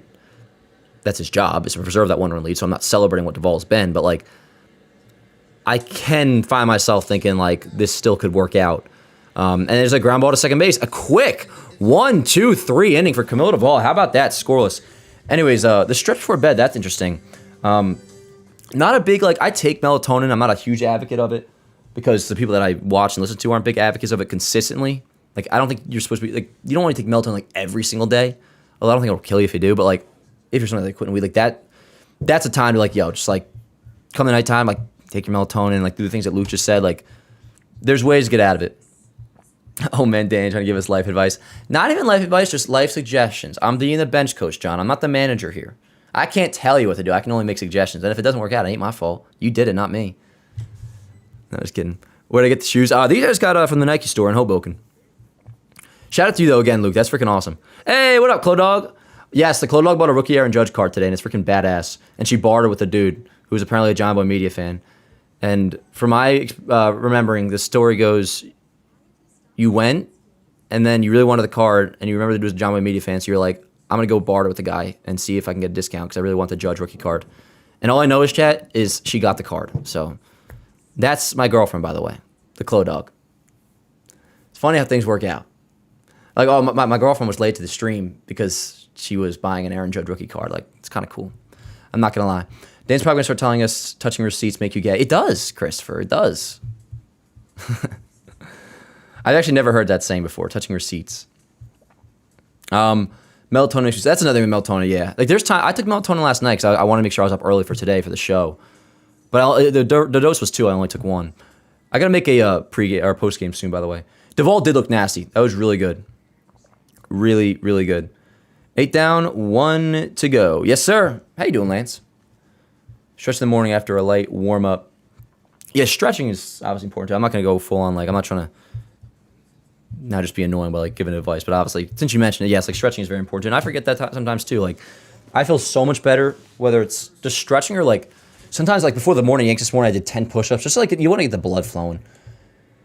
Anyways, this may be annoying to some people, so we'll knock it off. But maybe another day, there'll be a separate channel. Supplements Avenue. And I got supplements, chat. Anyways, back to the game. We got a 6-2 Yankees lead. Duvall looked great. Warren looked great. Cruz did his job as well. It's been a very, very good game for the Yankees. The only real, like, downside, which I don't really care, the bad hop on Grisham's ball in center field, that was an error, but whatever. This has been an awesome game. An awesome game. And it's a big game. In division, Yankees, Orioles. Orioles are supposed to be, like, at least, like, somewhat decent this year, and the rest of the series to go, but 2 walks for Duvall this season. 52% ground ball rate as well.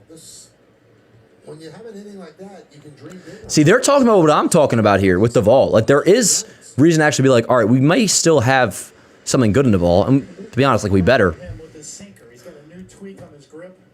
But, like, as stupid as this sounds, but you got to understand what I'm saying. Outside of the solo home runs that he's given up that have been huge home runs that have been, like, game determining at the time, like, Duvall's been actually pretty decent looking, which just means we should celebrate it, but it's like that might mean coming soon is better results and more consistency. And again, they should not use him in one-run games if they can help it, like, or at least I would stress about it less.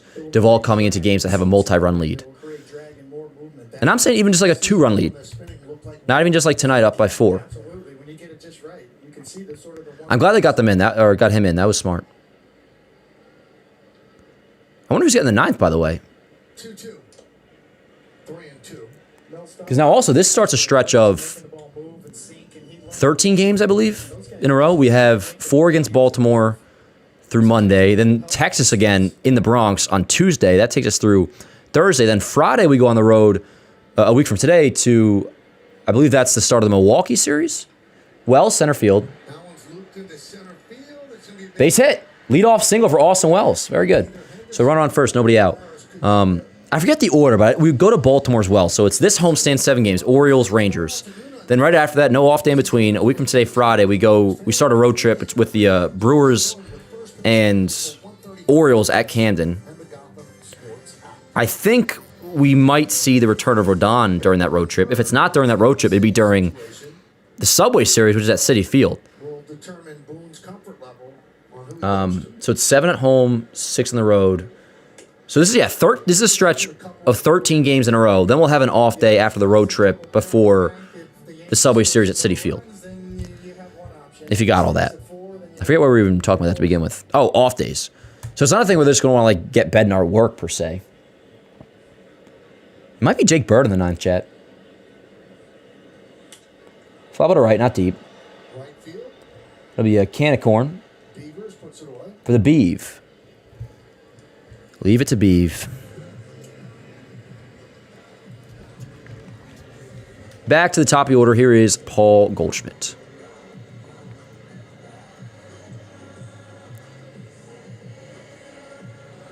See the Orioles going to today. By the way, Toronto is now leading 6-2 over the Twins. Looks like they'll probably end up taking that one, you'd figure. Any interesting scores? Cardinals still beating the Dodgers 4-1. God damn. Goldschmidt with a drive. He looks upset, though, so I don't think that's getting out. Yeah, in front of the track. Ward, 2 away. Wells will stay at first. 2 away, and that'll bring up Aaron Judge. I actually got to get this post game ready like now. It's better than 9. Did Boston lose? No, Boston won. They're 13-19. I mean, I guess who really cares about Boston? We'll still do scoreboard check-ins. I mean, we kind of check it on everybody, but... Anyways, if the Yankees do hold on, which is still only 2 outs here, so Rice is up. I'm watching this, but also I do got to have my post-game prepped. But if the Yankees were to hold on, Baltimore would fall to 15-17. Yankees would improve to back over 10 games over 500 at 21-11. Foul back for Rice. 0-1 count. Runner on first. That's Wells. 2 outs. Yankees lead 6-2.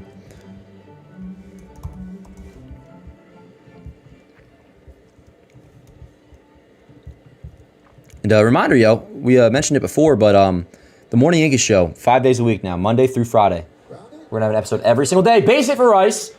Wells will go to third? Or no, he'll stay at second. The ball was trickling slowly, so I thought maybe he would go. No, first and second, 2 outs for Judge. Base hit for Rice, his second of the night. So he finishes the day 2 for 5 with the 3-run homer. And I think, speaking of Rice, barring there not being any good photos, chat, Ben Rice is certainly going to be our post-game picture. By the way, chat, I'm going to pull you guys back up at some point soon. We'll do a couple more chat check-ins. But we got first and second, 2 outs for Judge. Yanks already in front by 4, 6-2. Ball low, 1-0. 1 for 2 and a couple of walks. And a couple of runs scored. Oh, dude. My certainty that we're going to be World Series champions this year, chat, just like went up 2% by just how badass all these pictures are. I love this team. If I haven't told you. 1-1 on Judge. Last year, he had 391, 6 home runs, and 13 runs batted in. So I'm using a picture of Rice after his homer, celebrating with Judge after touching home. Ball and a strike on Judge. The pitch. Good pitch in there. Call the strike. Curveball. 1-2. 1 and 2.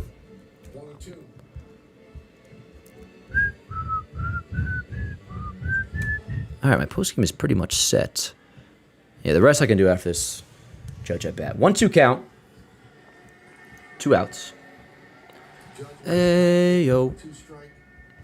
Timeout. Who's my homer pick today, chat?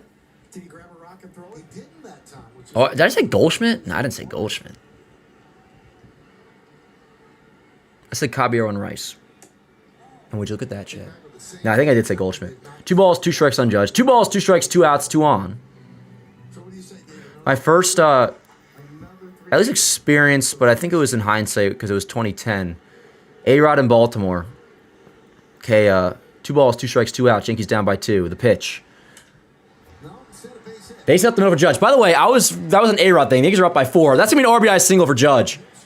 Yankees lead 7-2. Sorry, that was bad timing to recite a 2010 A-Rod highlight in Baltimore. He hit a go-ahead 3-run homer. That, with the Yankees up 6-2, now makes it 7-2. RBI single for Judge. Let me get that clip up. Yankees lead 7-2. RBI number 20 for Judge? Or has he been over 20? 21 for Judge. All righty. Way to be, Cap. All right. 7-1. Or 7-2, the Yankees now lead. Anyways, what I was saying before is... I don't know if any of you guys remember this, but it was in Baltimore. It was 2010, September of 2010, and A-Rod nearly struck out on a pitch that probably, if in today's game of ABS, would have been overturned for a strike. Was called the ball. A-Rod was literally smirking after because he he got away with one.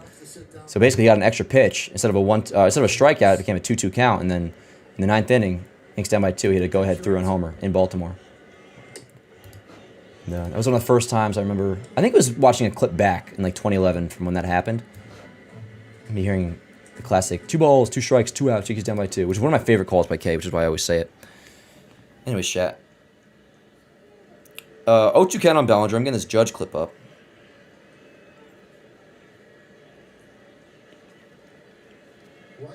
My phone's at 3% now. 7-11-1 for the Yanks. 2-3-0 for the Orioles. Swing and a miss. Bellinger down, swinging. All good. Yankees, though, extend the lead to 7-2. And coming on in the 9th will indeed be Jake Bird. And he'll have to finish off a 7-2 Yankees victory. This has been a hell of a game. This has been an awesome game. And you know what, chat? It feels like more often than not, so far this year, that's kind of what the case has been. The Yankees are just playing good baseball. Now, this isn't so much like a take, because what does this mean? But more so an eye test level thing to say, but that's fair. It just seems like they just know what they're doing. They know how to win. Like I very much trust the majority of this Yankee team. Like this Yankee team is a unit I trust. By the way, Warren obviously would get the win, and that would improve him to 4-0. 4-0 with a 2.39 ERA. How about that? And Povich, Brian Reynolds' long-lost brother, would get the loss. All right, so my post-game, assuming the score stands, which I guess we shouldn't assume, but if it changes, I'll just fix it. My post-game is set and finalized. Let's see. All right, I'll airdrop that on the phone just to have it. And for all I know, Jake Bird might throw a scoreless inning. Did he have a bad game after his good first game back? I think he did. Whatever. I'm not stressing. Alrighty, chat. How are we doing, yo? And we got another super chat from Leave. $5 super chat. Appreciate you, Leave. Leave, you're freaking awesome, bud. I love you, dude. There's a really good game tonight. Just want to say your mom will be proud, Dar. Oh, I appreciate you, Leave. Thank you so much, dude. Yeah. Shout out Mrs. Rourke. She was the freaking best. Great mom. Yes, she was. And I think she would be too. She would definitely would be. The last text I remember she sent, yo, was your Yankees are playing well. Which I just bad to bring up now because that was, when things were going well April of last year. But April of last year compared to April this year, I know we had a good start to last year too. I think this year is different, chat. For the reasons we've gone over many, many times. So we don't got to harp on all that. But we will come Monday because we'll just keep on talking about things and how good they're going. And when they end up going bad, which is inevitable at some point, not saying a swoon is coming, it better not come, but there will be a point where we lose 3 or 4 in a row. And it's we got to remember that doesn't mean the sky is falling. Now, during that 3 or 4 game losing streak, if something, God forbid, happened to Judd, that's different. But if it just losses, this team will at some point, all teams do, including the Dodgers last year, there will be a rough spell. You just got to remember that for the most part, keep it cool, calm, and collected to a point, obviously. And it's always the June swoon that goes beyond that point where it's all right, what the hell is going on? The 0-1, 0-2. So, yes, Bird in, 7-2, Yankees lead. What's that, Breeze? What if we do get the June swoon? Or what if we don't? Yeah, I'll charge my phone. Let's see, I can probably make it to the end of the game without charging it. Strike 3, let's go, Bird. 1 away. Kind of pissed I didn't actually see that pitch. I heard great pitch. I'll see it when I do it back. All right, I'm going to leave the Yankees lineup up here. Just so everybody has a full story of the game as we assumably wrap this up. But, yeah, not saying goodbye just yet or nothing, but I really do want to say thank you guys so much for all the support today and shit like that. That was awesome. Made my day. I kept checking Instagram to the point where I was I got to stop checking it because you guys are going to make me, not lock in today because I'm just so consumed by how nice you're being. And it was cool. It was freaking cool. And I appreciate you saying that, Leaf. Thank you so much, man. Yeah. What was the first highlight that I have here? Who made a good play in the first? Oh, Judge had a nice little catch to the wall. I forgot about that. What a game. This has been just a nice, good game. Not a dramatic, thriller or nothing. Just Yankees playing well. Game 1 against a divisional rival. Just did their job. Won the game. Did what they had to do. And then some. The catcher, the shortstop, and the left fielder are all, right now, according to that metric, the best of their position defensively. Just get my post game ready. Great job with Will Warren tonight. Calling a game. I think he is just getting better and better at handling pitchers, calling games. We know he's a good framer.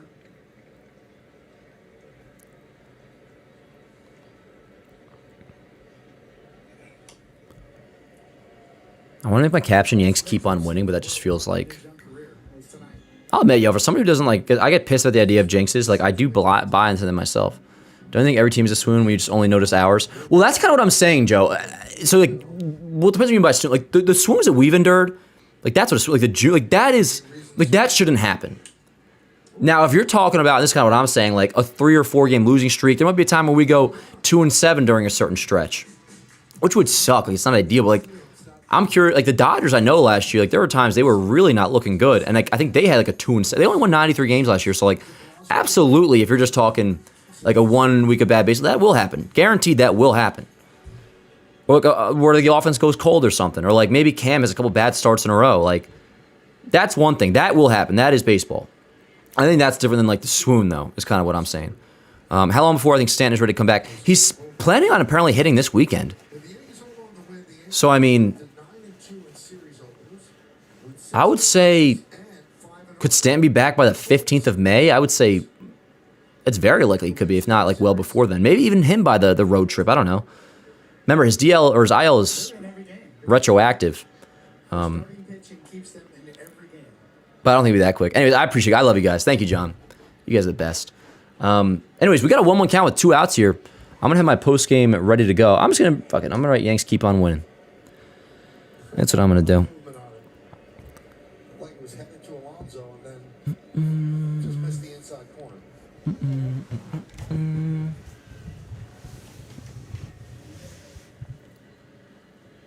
It'll be a 2-1 in there. Call the strike. 2 balls, 2 strikes, 2 outs. Yankees lead 7-2 and on the verge of their 21st victory. Horizontal movement on that slider, that sweeper.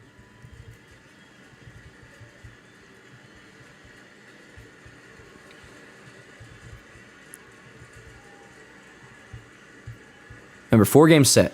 2 afternoon games, Saturday and Sunday, and then foul back, still 2-2. Man, bad time to just bring up a random thought. Not random, but afternoon 1:35 tomorrow, 1:35 on Sunday, and then series finale on Monday. The only game we won't be live for is Sunday's game. We will be live tomorrow is the plan. So I got to go home, as always. Sunday's the one day a week we don't do watch parties. Well, that might change because I'm having my studio at home. I'm having like a little mini curtain setup studio built in the garage so I can stream games back down the shore, down the Jersey Shore in Seaside Park / Tom. It's Seaside Park, but Tom's Rivers, I always say where I'm from because that's the schools I went to and all that. Anyway, so that way when I'm going to the beach, I can go take a dip in the ocean, Chad. Go do Morning Yanks at my beach house studio. It's my parents' house. Inside to Alonso, 3-2. I got my post game ready to go. Captions all set. We got a 7-2 score. So put us back to 10 games over 500, which we reached the game 2 in Houston. Then we dropped the series finale, which was all good. Not in Houston, in Texas. The 3-2. Inside. So Alonso will work a walk. Kind of feels like it's just delaying the inevitable. Joey with a $10 super chat. Joey, thank you so much again, bro. I freaking love you.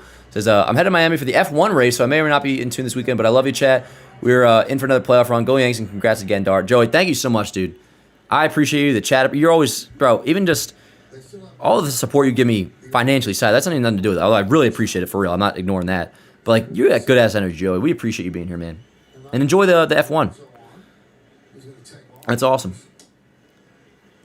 Hell yeah. Joey's a good-ass dude. Honestly, chat, most of you good-ass dudes. I really appreciate you. I think tomorrow it might be a little less sappy. I'm just kidding. Ball on a strike. Alonso's now on third. Chloe hangout day. I think Chloe's going to the game. Chloe, is it tomorrow you're going to the game? Her solo ticket to go by herself. That's what she does. It's freaking... I love it. No, I think me and Chloe next time we're hanging out is Monday, I believe. Flop to right. Ball game! Yankees win. They take the first game of this 4-game set. And that's loud. No problem, though. Because the Yankees, again, win a game. They're 21-11, 10 games over 500. A couple homers, Caballero, Rice. Warren pitched great. Bullpen did its job. And I almost forgot to post my post game. That was... In terms of, like, just like a casual win, that's one of my favorite wins of the year. And we've had a few of them like that, where it's just like the Yankees we just took care of business tonight, Chad. Like, that's a storyline. We just took care of business. And just like Nick from Cali says, and with the $5 super chat, too. Thank you so much, Nick. Appreciate you. You're a freaking good-ass dude, too. You got good energy. Says, what a silky smooth start to May baseball. Absolutely. Absolutely. We love our LCY, low cortisol Yanks. Yeah, word. Let's go New York. Love you, chat. Love you, Dan. Have a great weekend. You guys, too, man. I appreciate you guys so much.